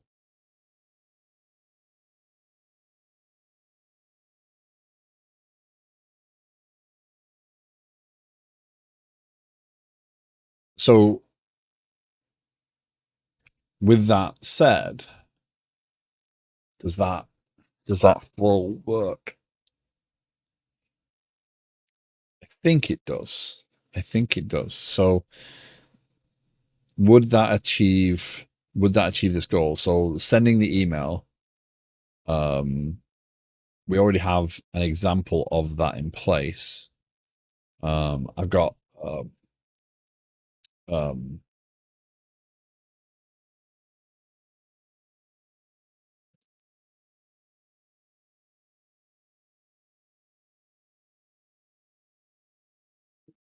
Papercut installed so I can emulate the email stuff.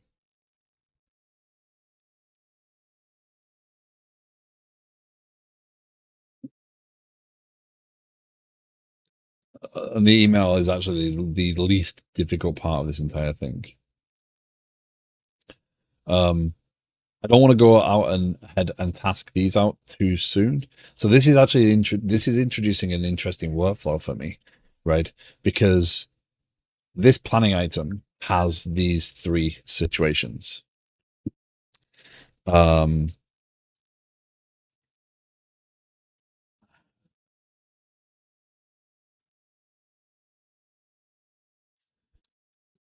and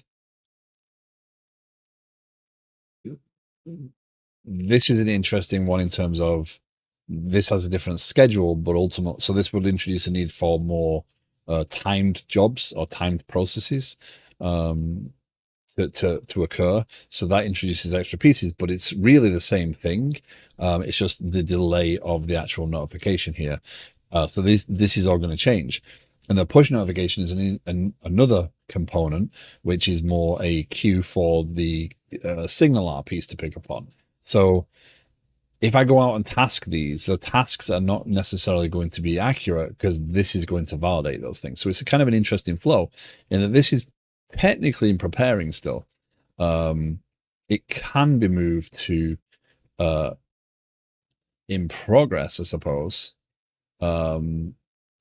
But it's this is a situation I don't like the idea of. So maybe there's a better status here. Um,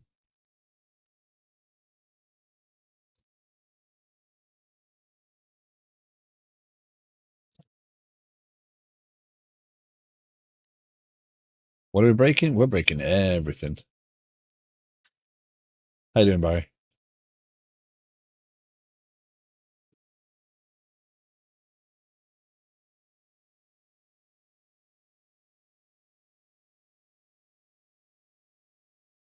Wow. Oh, he's got work. That's why he just shut down. Okay. It's like, why are you here all of a sudden? I know where you were. Um, but he's got work. I just looked at the time. Yeah. Um,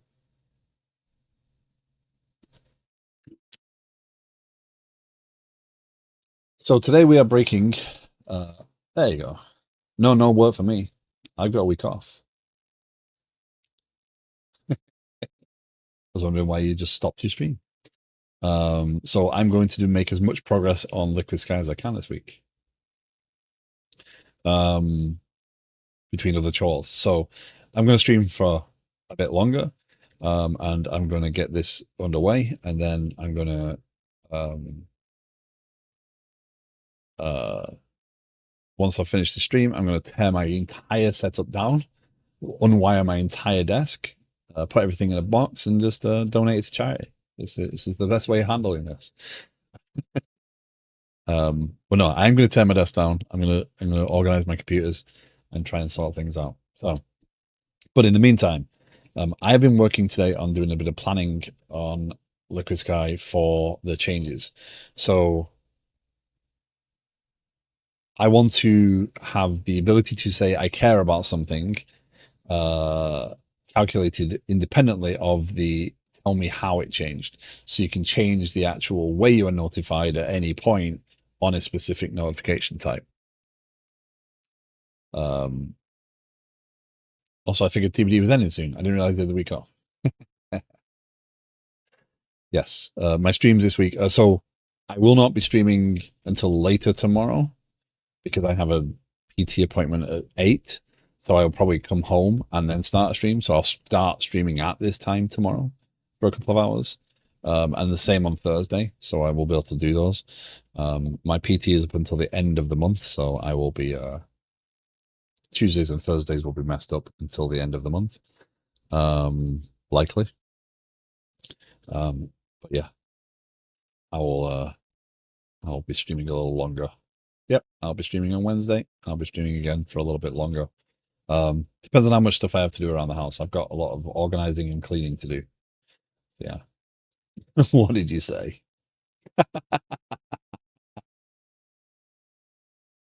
Uh, Made it just in time to say bye like usual.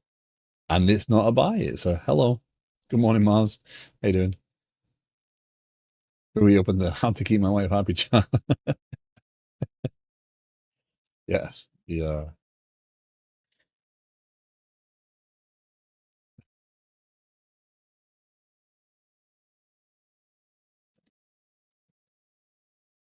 That looks something like, I believe I've heard it looks something like this.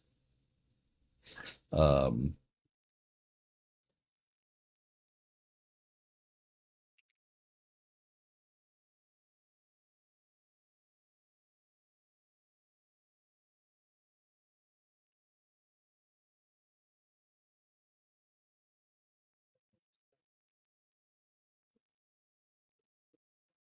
oh, it's there. Way, that's screwed up. But it looks something like that.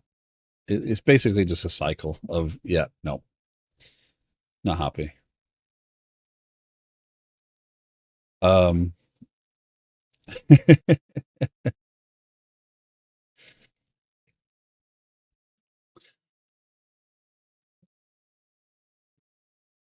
so what I'm working on right this second is this notifications flow into this. And what I realize is I probably need to resurrect another project here.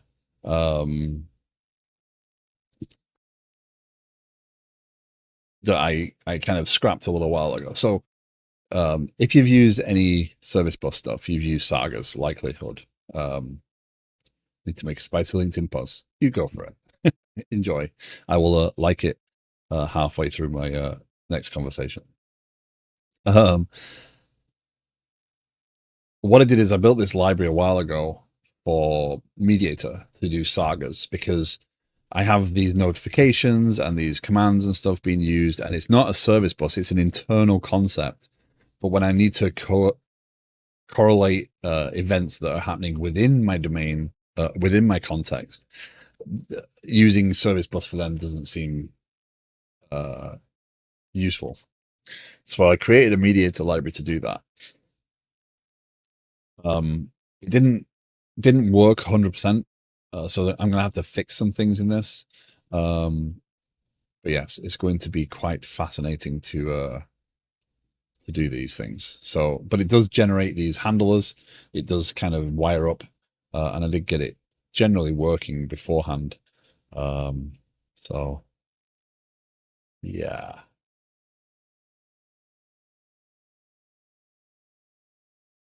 Version 13 is paid now. That'll be fun for work. I'm not using Mediator, I'm using Mediator, which is not paid yet.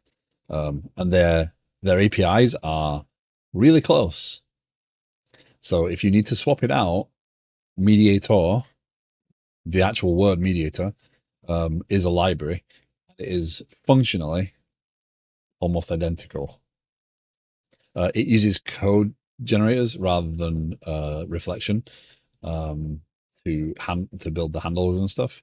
But it is almost, from a library perspective, it is almost identical. API perspective, rather. As of yet, it has not gone to a paid model. Although I don't know if it's been heavily updated anytime soon. Mediator.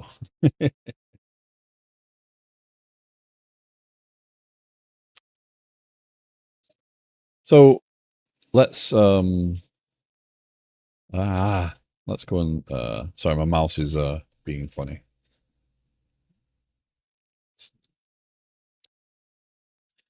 Let's estimate these things. So trigger notification based on parameters. This is going to be one that's going to be challenging. So narrow the parameters by tenant to improve performance, record when adding parameters, use when fetching by entity identifier. So we need to modify the endpoint to receive the notification anyway, because we've got to add the tenant identifier in there, modify the table, use parameters to further refine the notification requirement, So now we've got to go through and actually use those parameters and compare them, mapping those properties. We then need to replace the send to inbox with the notify user of change command. So we've got to go and add that command in there, and we've got to change what we're actually passing in that command. Again, we're not worried about the actual next piece of that, but this is not an easy thing to do. There's API changes, there's code changes, there's table changes, there's new piece of code to audit this. So we do need to add in some testing around that as well. And then we need to change out this event. So I'm going to say that's a 5. And we're going to move that into sprint 1. I'm going to assign that to me. Save that. Record notification subscription in communications, introduce an API for communications. So right now communications has no APIs. So that is a completely new piece. We need to create the endpoint for the communication preferences. So that would capture. We also need to do an extra task here. We need to update UI to send preferences. Although, do we need that at this point? Like, do I need this task right this second if I'm not going to do that piece? No, I do need I need at least the endpoint to capture this piece, even if I'm not actually sending preferences. Send update client to send preferences. We're only doing email right now, so we don't need UI elements. But when we receive the subscription identifier back from the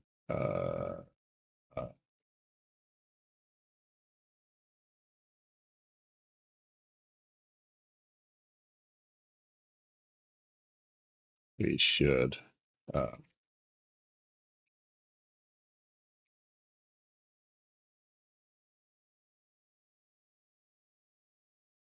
so we're basically saying, okay, this notification exists.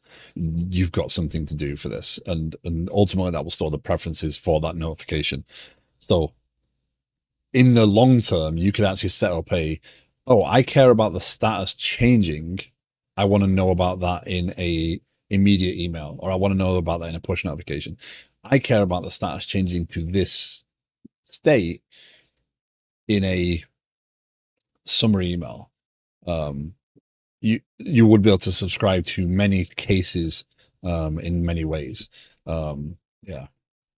Communication with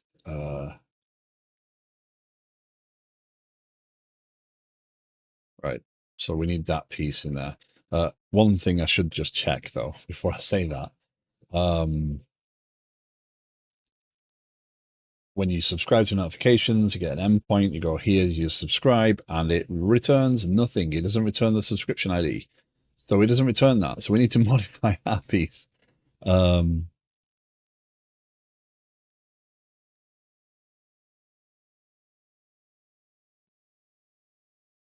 So modify notifications endpoint to return subscription identifier. Return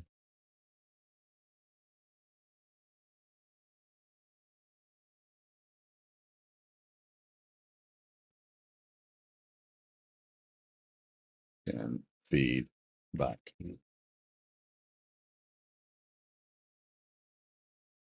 So you can see this tasking. These are little pieces that need to be done. They can actually be worked on independently. If there was a team of developers, you could actually work on several of these tasks at once to achieve this singular goal. And that's why I'm trying to break things down.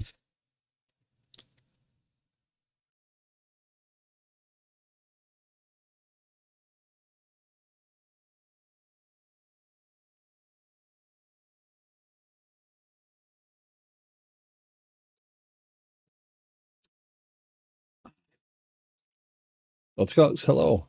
How you doing? Was looking since the start. I had to finish work. Boris, appreciate the look.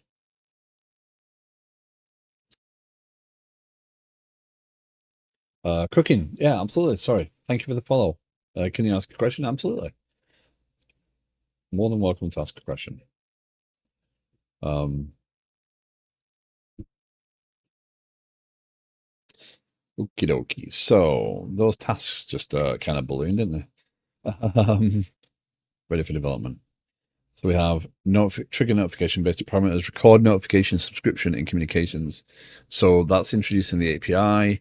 That's adding the endpoint. So we need a new library, new endpoint, new table, and then again preferences are inferred right now. So I'm going to say that's a 3. It's not a lot of work, not a lot of effort. It is quite a bit of work, but not a lot of effort. So I think it will. Relatively small compared to the 5.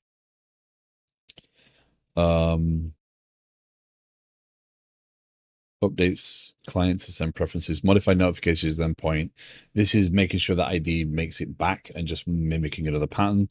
So I think this is a 1. We do have the identifier, so it's not like it's impossible. We're going to put a 1 on that. I'm estimating these purely to demonstrate the process, not to necessarily hold myself accountable to any sort of points, etc. So yeah. Okay, hi, I'm 21 years old. I just turned 21 last month. Congratulations.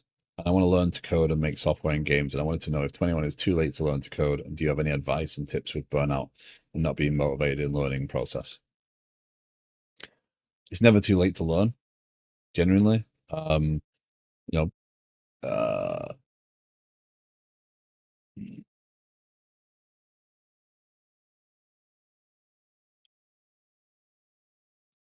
in terms of burnout tips, don't overreach. Achieve things. Set yourself some goals and achieve them, right? Focus on like I want to build the next Dark Souls game, right? It's um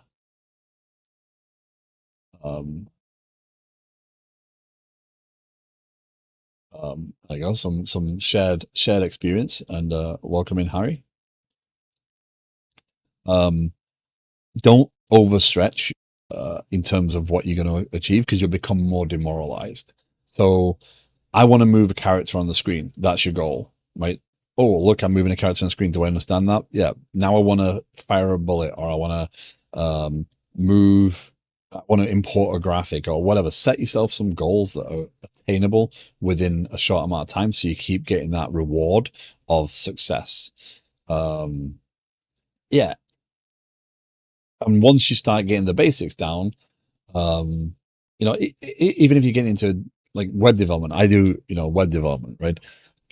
Again, these tasks that I'm doing right now, this is basically to make sure that I am achieving things. I'm setting tasks out that will give me value and move the project forward without being weeks and weeks and weeks worth of work. Because the longer out you go, the more you kind of get into the cycle of trying to add in extra things and changing things, and it's hard. So yeah, 21 is super young when you're more than twice as old.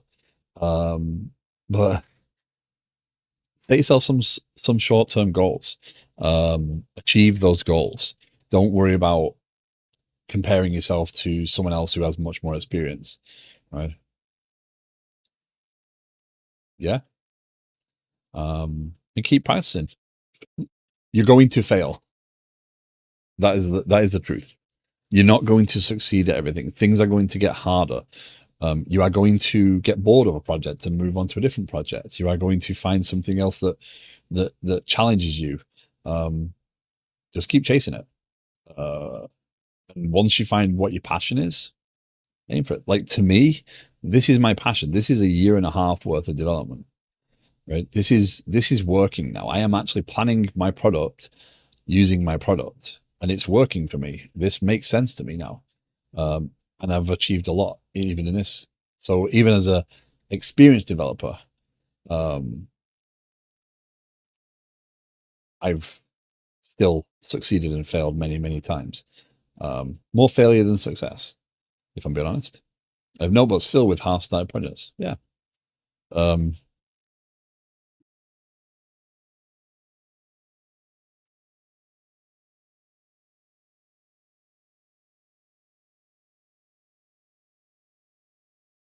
Prototypes folder, right? This is just one computer that I've had in the last 10 years. And my folders often look like this, where it's like console app 1, console app 8, these are different ideas. I've got many different projects underway. It's the case. It's going to happen. So don't become dissuaded. Working through it to me. Have a good one. Napalm, thank you very much for coming hanging out. May work go by swiftly. So yeah, absolutely. Failure is a part of the process. So burnout, don't push yourself too hard. Don't expect more from yourself than you can. And when you feel tired, take a break or switch it up, do something else, tinker with something that's less involved, and you will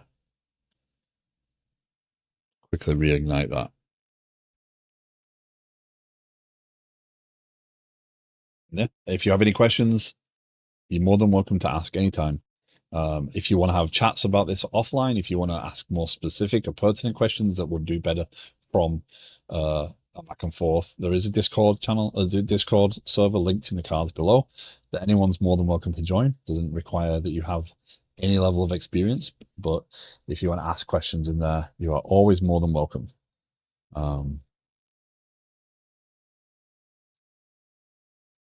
Yeah. So notify, so update clients and preferences. So when this is actually updating the UI side to do this, again, slicing the application into pieces that add value.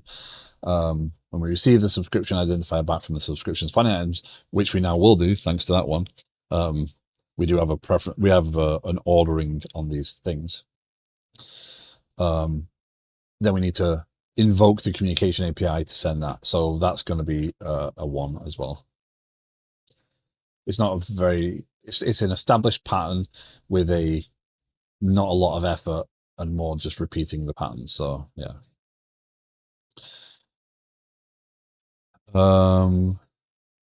Recording the change details. So this is when the change detail comes through. So we need a new receiver. We need to record those details. Make sure we include certain information. Again, it's just recording. It's not testing anything. It's not validating anything.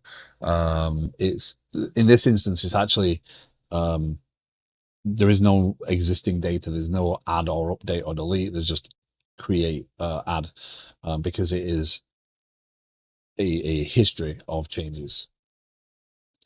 So we're going to say that is a 2 because I've got to create the table structure, create the models, create the receiver, do all those things. It's a little bit more involved.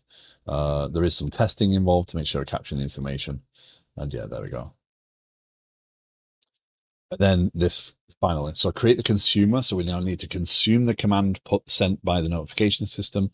We need to build out the handler for that piece. We then need to be able to test to see if we have that specific event recorded. And if we don't, we need to establish a Saga. So this is including the Saga library and validating that. That Saga library is not necessarily guaranteed to be working. So we need to update that to .NET 9 as well and get that working along the way here. So let's get that actually upgrade Saga library to .NET 9 and update tests to validate behaviors. So we probably want to do some integration testing with that as well. So this overall is a much bigger piece. So we're going to put an 8 on that one. There's a lot of moving parts and there's a lot of kind of vagaries, but until all that's achieved, there's no real value in doing this piece. So we're gonna put that under one bundle of work. So that might take several days alone of development and testing. So I'll save that. And there we go. So now if we refresh this, go here. So we have 12 points of effort on here so far. No, that's not 12. We need to talk about our math.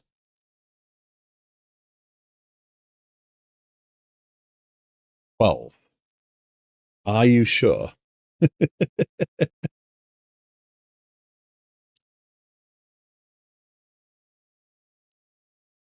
There we go, 20. That's more realistic. Eventual consistency. So the actual calculation of the data and the values on shown there were coming from two different sources.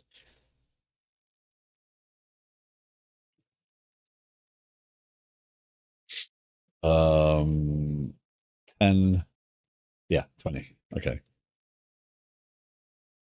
Sorry, itchy nose.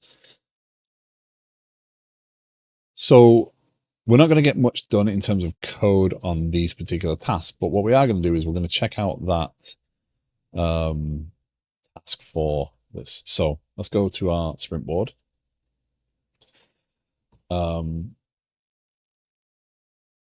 Receive this. Upgrade Saga library. So I'm going to do this part out of sequence. Also, we need to correct.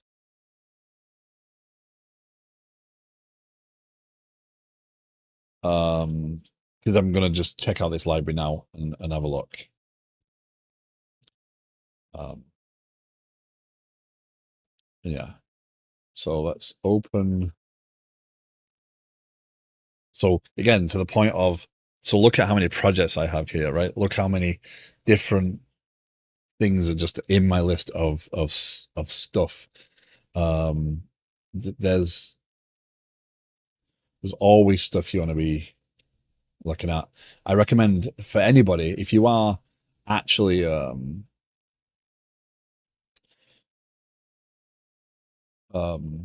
stuck on a problem where you're trying to design some code, start up a new project, tinker with the design, play with that design, and don't you don't have to, do it all within your application. Like solve a problem outside it. If you come up against a how does this work, write a little program to figure out how it works. A throwaway program. I use LinkPad a lot. Um, but there are online tools that are equally as good as LinkPad at this point. Okay, so, ooh, why do we have that as a branch? B, we seem to have just completely abandoned development midway through. Um,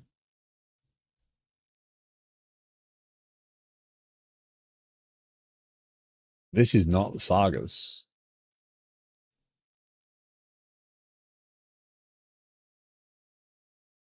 That's a totally different library or a totally different attempt.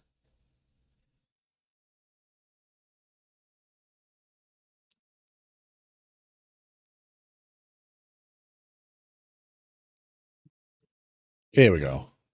This is more like it. Apparently, I gave it a different approach and then went off and did something different. There you go. The structuring of that was very odd. There were some things in there that didn't quite work as well as I want to. Okay, so apparently I do have SQL Server integration events for this, so it's not the end of the world. So first things first, let's do this. Let's do .NET tool list. .NET tool list global. And let's do central package converter. Um,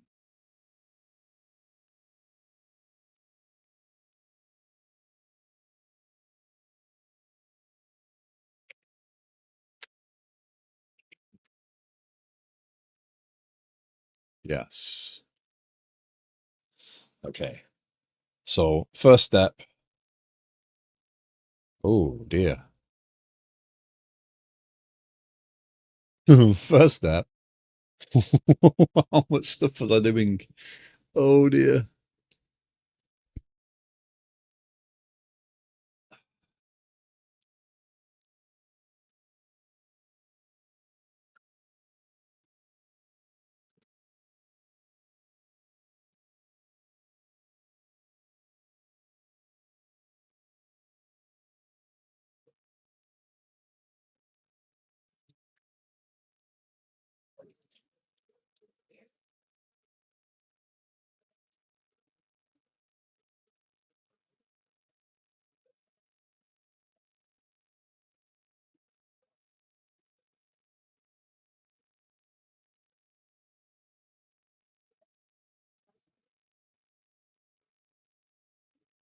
The what's the app called for um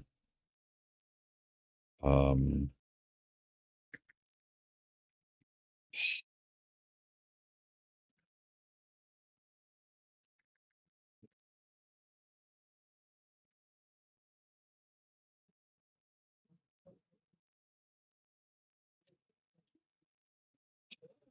okay, so clearly it was making some progress in different ways here, right? So I removed the apply configurations. I did have integration tests, which is good. So the concept of the saga, if you've not seen a saga before, it's kind of it can be a little bit mind-boggling, but basically what it is it's a way of handling out of sequence events um without kind of putting your natural delays in your code, etc. So I have two events that are going to happen. If the first one, if the second one happens before the first, right, the first one I'm looking for, then I've got all the data I need and I can proceed. If the first one happens but the second one hasn't occurred yet, I don't have enough information to proceed, but I also don't want to block the processes that I'm currently executing. So I don't want other things that could be unblocked. So a saga is a way of coordinating those events and making sure that things happen and kind of collect. So this in this case, um, my saga would be kind of the notification saga or the the client notification or whatever you want to call it, and it can be long running. It could be that I publish notification. I start my saga and it never finishes. It always receive events for this thing. It says, okay, yeah, this person. So I could start a saga focused around the user. Um, and every time I receive an event, say, oh yeah, I need to trigger this now, right? Um, Hello, I want to change paths from web development to DevOps. I'm currently studying for CCAD, almost done. What else do I need to learn? DevOps is a large area. You know, studying and what is CCAD?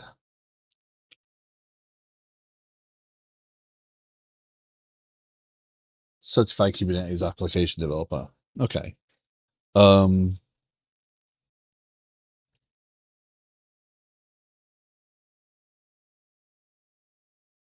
I mean, I'm of the opinion that everything. What do you want to solve? What are you looking to uh, go into an organization? Are you looking for like I use Pulumi, and I've been using Aspire to kind of do some of that DevOpsy stuff to prepare things. DevOps is a it can be as simple as managing servers in the cloud. It can be as simple as uh, deploying containers for developers to work off of. It can be as advanced as configuring entire systems, etc. So, um, interested to know what is it? Was it more that you have a passion for delivering the components over actually building the thing itself that triggered the yeah, and also I feel a bit lost. Yeah, yeah. Like Guacamole says, it is quite of a broad subject. I would worry more about understanding what tools are available for solving certain problems. Like, do you know what? So Kubernetes is just one component, um, very useful component, but it is one component. Do you know about the cloud providers? Do you know about what options are available for delivering applications on the different cloud platforms? Um, Not necessarily how to do everything in there, but yeah. Do you know about I say Pulumi because Pulumi is the one on the front of my head. What the Terraform? Have you used Terraform? Um, that is something that's probably worthwhile getting your head around how to terraform environments. So, my this deployment, so the deployment of this application right this second is handled by Pulumi. I have um, Apparently not that. Recent projects, Liquid Sky. The client is called Liquid Sky Client ING, and the actual deployment stack is called Liquid Sky. So I have Pulumi. So Pulumi allows me to script out. So I have dev and infrastructure. So this is the actual application. So why call it dev? I have no idea. And this is the infrastructure. And in here, I can script out setting up Kafka, RabbitMQ, all the storage the pieces, the console, etc. So that when I go to Headlamp, I can see a bright white screen apparently, because why would it actually show me anything? Hello? Hello? There you go. You're speaking Chinese to me now. So I have deployed this application. This is all Kubernetes, right? So I've deployed this rather than using the Helm charts. I've used Halloumi to generate the stuff. Now I am keeping a close eye on Aspire. So do you come from a .NET background, or do you come from a different stack in terms of web development?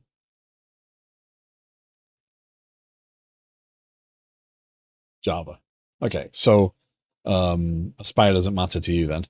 Um, but yeah, I would yeah. Okay, we'll wait for ads.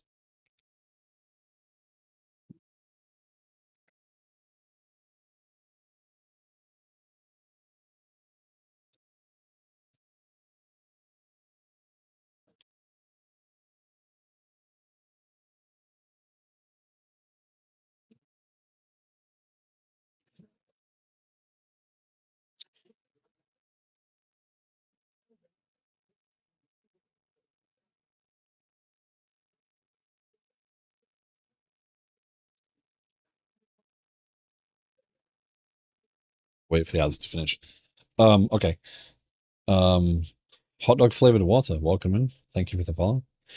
So I would worry more about what does it look like to deploy a Java application? Like, what options are out there for you? What tools do Java devs use to deploy to the cloud, to local environments? It, it's just building your knowledge of how things happen and what tools you need to learn. I can say from experience with DevOps people, um, there's a the ability to learn is more important than the ability to know everything. So I would kind of focus on building that skill set just bit by bit by bit.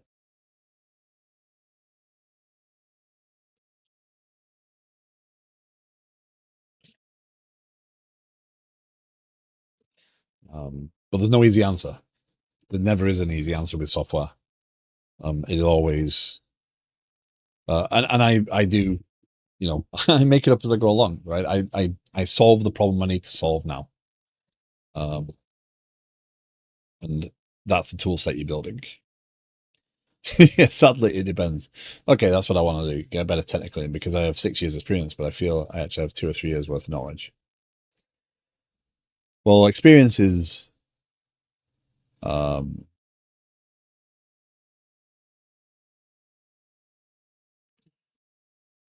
experience gives you the tools to understand what you don't know.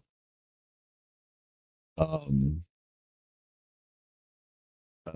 I am deliberately building an application here that is extremely complicated by most standards, so that I can learn some of those things. Right? I'm a geek. Hello. I don't know a lot. That's okay.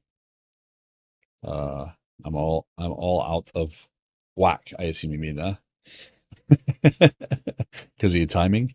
Um,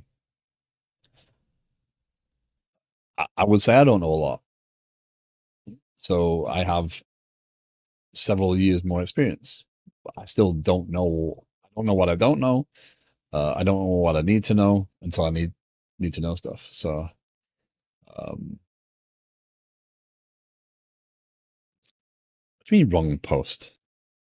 That's what a notification fed me. You know exactly what. Ridiculous LinkedIn. Unacceptable. It said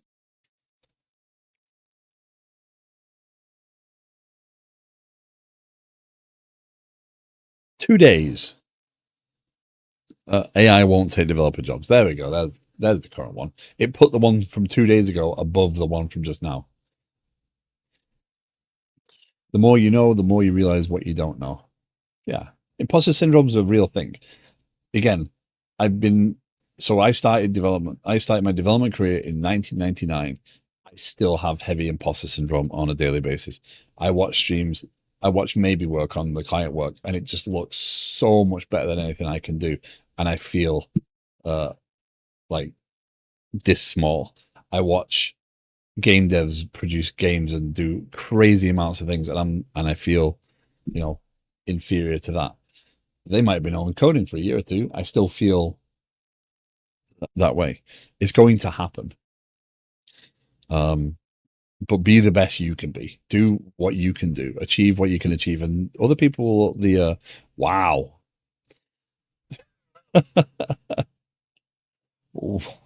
wow, bringing the tone right down. Yeah, just again, you're not going to know everything. You can't know everything. Um,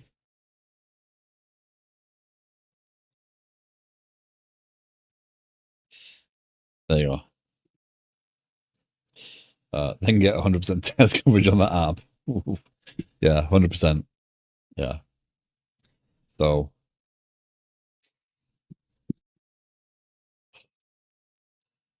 how quick are you refreshing? Hold on.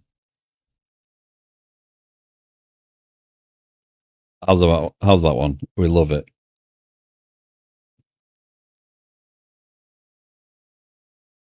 Yeah.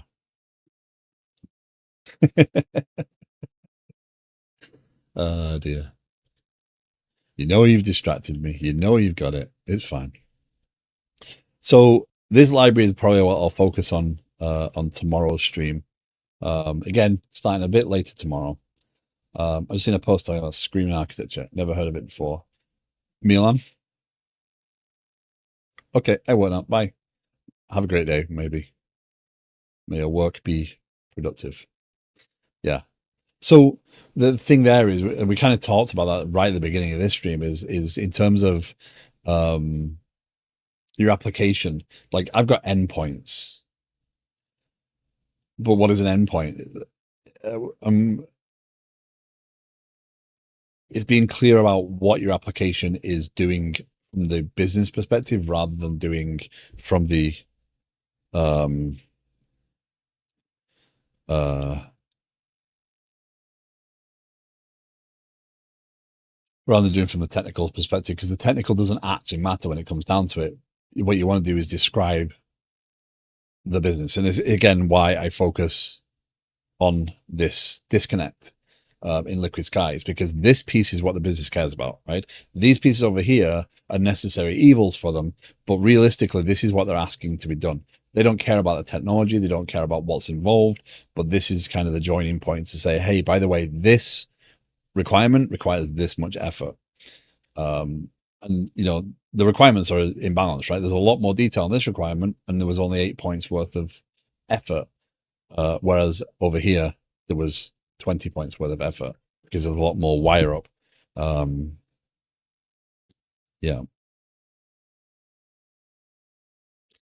So yeah, screaming architecture. Uncle Bob has a phrase. I don't think he called it screaming architecture, but there's definitely a few phrases around that concept. But the idea of writing your code, structuring your code in a way that it describes the process, the business, rather than the technology. Um, so it's funny that you saw that. I was reading that this morning. Um, if you have a link to it, you're more than welcome to post it, by the way.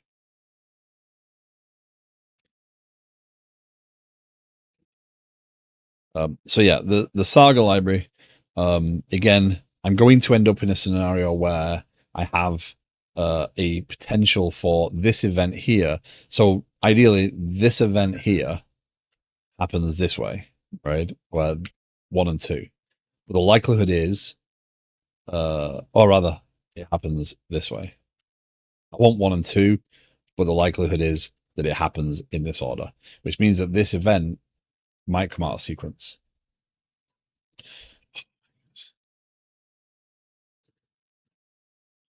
Um, Apparently Slack works perfectly fine on my phone for work notifications. So the Saga is going to help align those things. That is the goal. And it's going to do that by kind of storing the state and saying, oh, yeah, I got this information. This is good.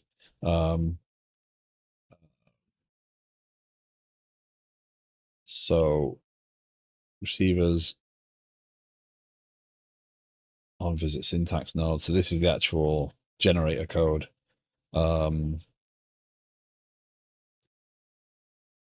Integration tests, data, infrastructure, scripts.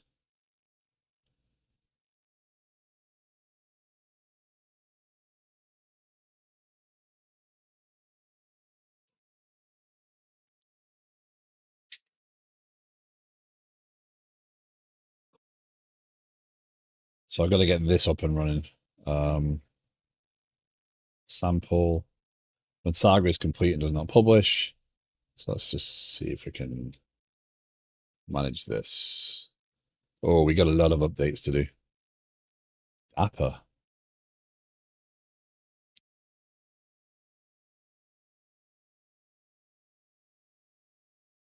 Let's go. Well, actually, let's commit what we had previously for this one. Initial database.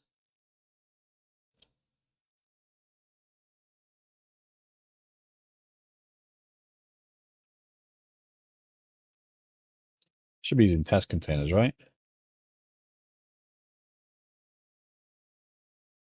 Am I not using test containers?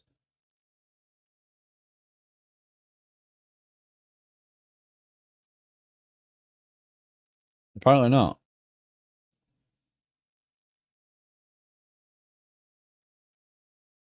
Yeah, we'll have to fix that. Okay. We'll get on with that.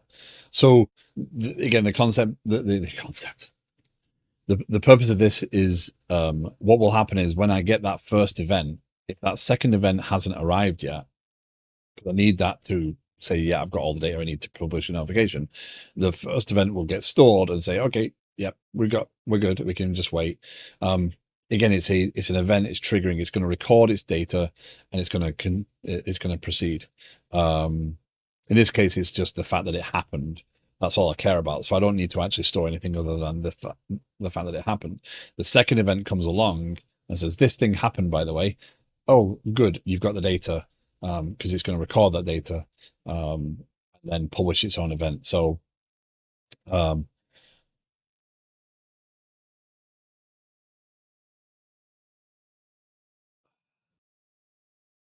yes, that's how it's going to work. They're going to be domain events that trigger these things, which now means I can coordinate that publishing of that information, and that's how that works.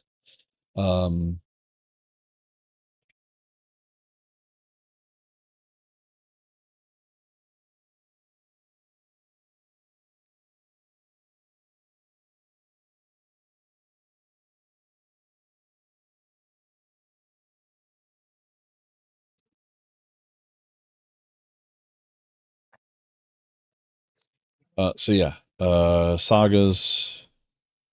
Let's do it this way. Let's go full on. Yeehaw. It's going to work. We're upgrading a full .NET version. We're upgrading every single library in here. We're going to come back around and fix a lot of this stuff. But anyway, and make it work. So our first priority is getting the Sagas library working. I can't see any other effective design for what I'm trying to achieve with this library. I could sit and wait. I could sit and pause and say, oh, well, I haven't got this event yet, so let me just wait until that thing happens. But they're happening asynchronously anyway. So I don't have any triggers there. The Saga gives me that trigger because the Saga will have the event handlers registered for the notifications that are going to occur. Um, and it solves that problem. So, but again, if you are watching and you're thinking, "Oh, that's a little overkill, that's a little problem," please feel free. I'd love to have a conversation around these things. I think it's very useful to talk. Um, oh, some things got deprecated. Youch.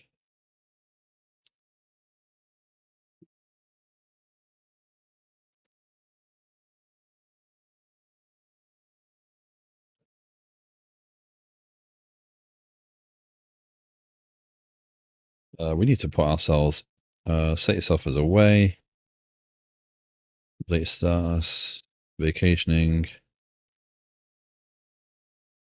clear after this week.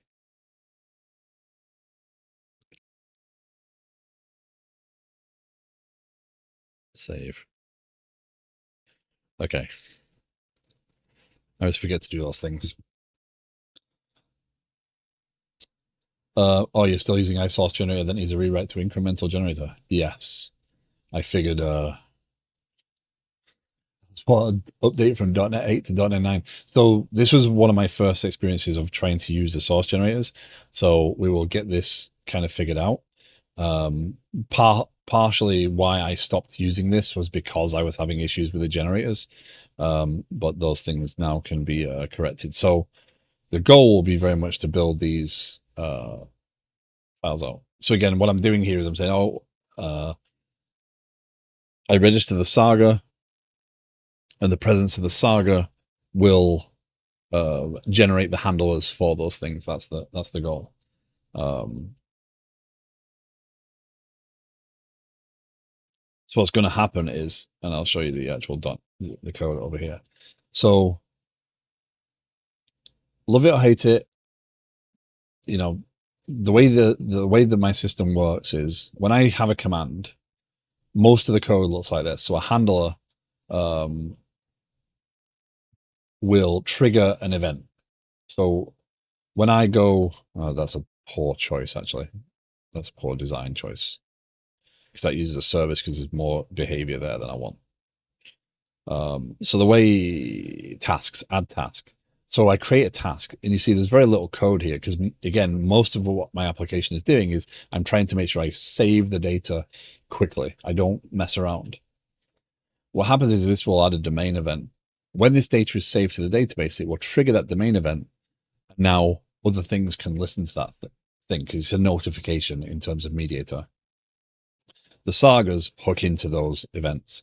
So in this case, what I'll do is when I save this data, when I get the notification, I'll save that notification and trigger a domain event.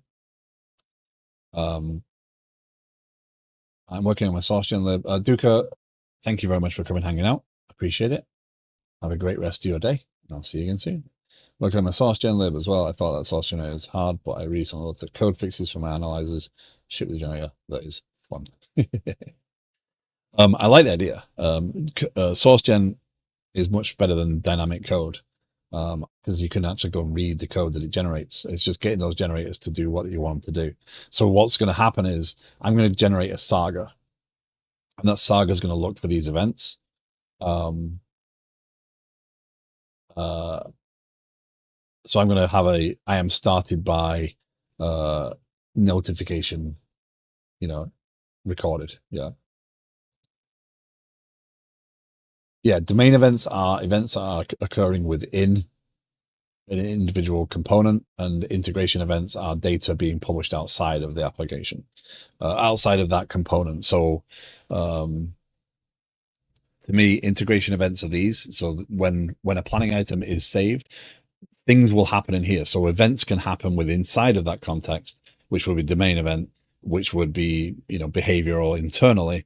But then when I want to publish the state of this object to the rest of the world, it's an integration event. That's how I define them. So in this case over here, we're going to have integration. There's no integration events. They're all domain events of here's what's happening. So I use Mediator heavily. I actually have an outbox for Mediator and an outbox for Kafka, so that uh, when those domain events are actually saved, so on save of the object to the database, it publishes the domain event, which is then actually a notification that is then triggered separately in a separate process, so that I've got I want to get out of the way of the data. I do not want processes like that to crash saving the data. Save the data first that the user has asked me to save, and I can trigger other events later. And again, by putting that in its own outbox, I actually persist the fact that I've triggered a notification. So even if that doesn't succeed and that errors, when I fix that problem and restart, that event now can fire and everything that I'm expecting to happen can happen. So I have some resilience there. Similarly, when I publish an event or an integration event through Kafka, it goes to the outbox first, so it's saved. And then if anything fails there, it's wrong. Ultimately, I want to get into Kafka schema because especially now when I've got all these moving parts, Kafka schema will allow me to save myself from myself if I change a schema and don't update a library to accept that schema. Right now, it kind of forces it, but as the system has more uh, diversity, that's higher risk that that's going to cause a problem. So I need to go through here and understand how to fix some of these Saga things, understand what these are. I'm leaning into the I thing here very much. I am started by. But ultimately, a saga is just a set of events that are being coordinated. And this is saving, and so it saves the state of the saga, so you can actually have extra data attached. Yeah, interesting. Yeah, it's fun. However, this has been a 3 hour stream. I do have to I want to get into this, but I think it would take me down a big deep rabbit hole, and I don't think right now is the right time to do that. So I'm going to go and eat some breakfast and spend time with family for a while, and then I'm going to get on with organizing. Yes, I am abandoning you. I do apologize. However, I'm going to take you over to Anna. Anna is working on. I know. Anna is working on her writer's web platform, which is a fascinating uh, project because it's a lot of um, markdown, custom markdown editors, and a lot of very cool engineering, all in .NET. Trap, thank you very much for coming and hanging out. I know maybe it's a thing. If you haven't followed Trap yet, I highly recommend following Trap Exit. Um, Great streamer, lots of information. You didn't raid me, you slacker. You just shut your stream down and didn't tell me. I was sat lurking in an empty stream. But Trap is a great streamer. Lots of information there. Working on libraries and retro computing stuff. A super knowledgeable developer. So highly recommend going checking out Trap's stream. So tomorrow I will continue ranting this weekend on file system APIs. Nice. I didn't know he was lazy and not working. So I'm after the stream, after I've eaten my breakfast, I'm going to come and dismantle everything on my desk, pull it all apart, rewire it, get rid of a computer, I think. And yeah, see if I can't get it better set up in here. But yeah, we'll resume with the sagas tomorrow. Because everything's going to work perfectly when I've pulled everything apart and I go to stream tomorrow. What could possibly go wrong with that? Nothing will ever go wrong with that. Okay. So tomorrow, expect lots of can't hear you, no sound, no audio. It's not working properly. One must always raid. Why are we shouting? Also, one final shout out of the day. I like to end my stream with the shout. 17 seconds. Come on, I thought I procrastinated long enough for that one. Um,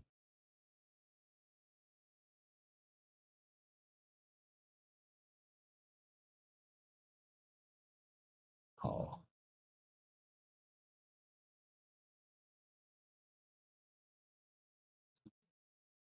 okay. There used to be a test stream option on Twitch. Ah, did you actually do what you said? Like, if you pinged me,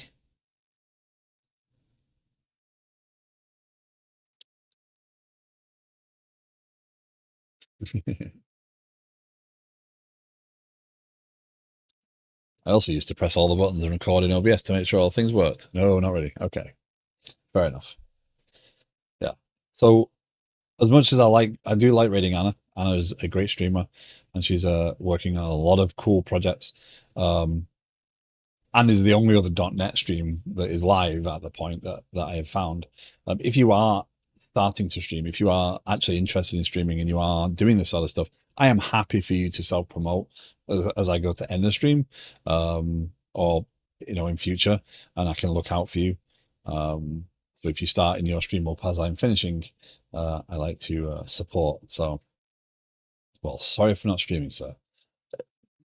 Yeah, Stony does very long streams as well, which is awesome. And Zerk, thank you very much for the follow. So, give out my final shout out. I do not like to forget this person. One Line is another .NET streamer, fantastic community, and uh, on Fridays hosts a community day. So on Friday I streamed for 6 hours, and then I went and joined One Line stream and talked for another 2.5 hours. So yes, I genuinely do not love the sound of my own voice, but apparently on Friday it seemed that way. So, but anyway, let's go right, Anna. Thank you very much for joining me. Thank you very much for hanging out. Thank you for the follows. Again, there is a Discord in the cards below if you want to hang out and have a chat. You are more than welcome to do that. I do drop in the voice quite frequently, and yeah, that could be random though. So no guarantees on any quality of content in that chat. But yeah, thank you for joining me. Take care. Have a great rest of your day, and I will see you tomorrow. A bit later tomorrow though, because I have an appointment at 8. So I'll see you then. Take care all.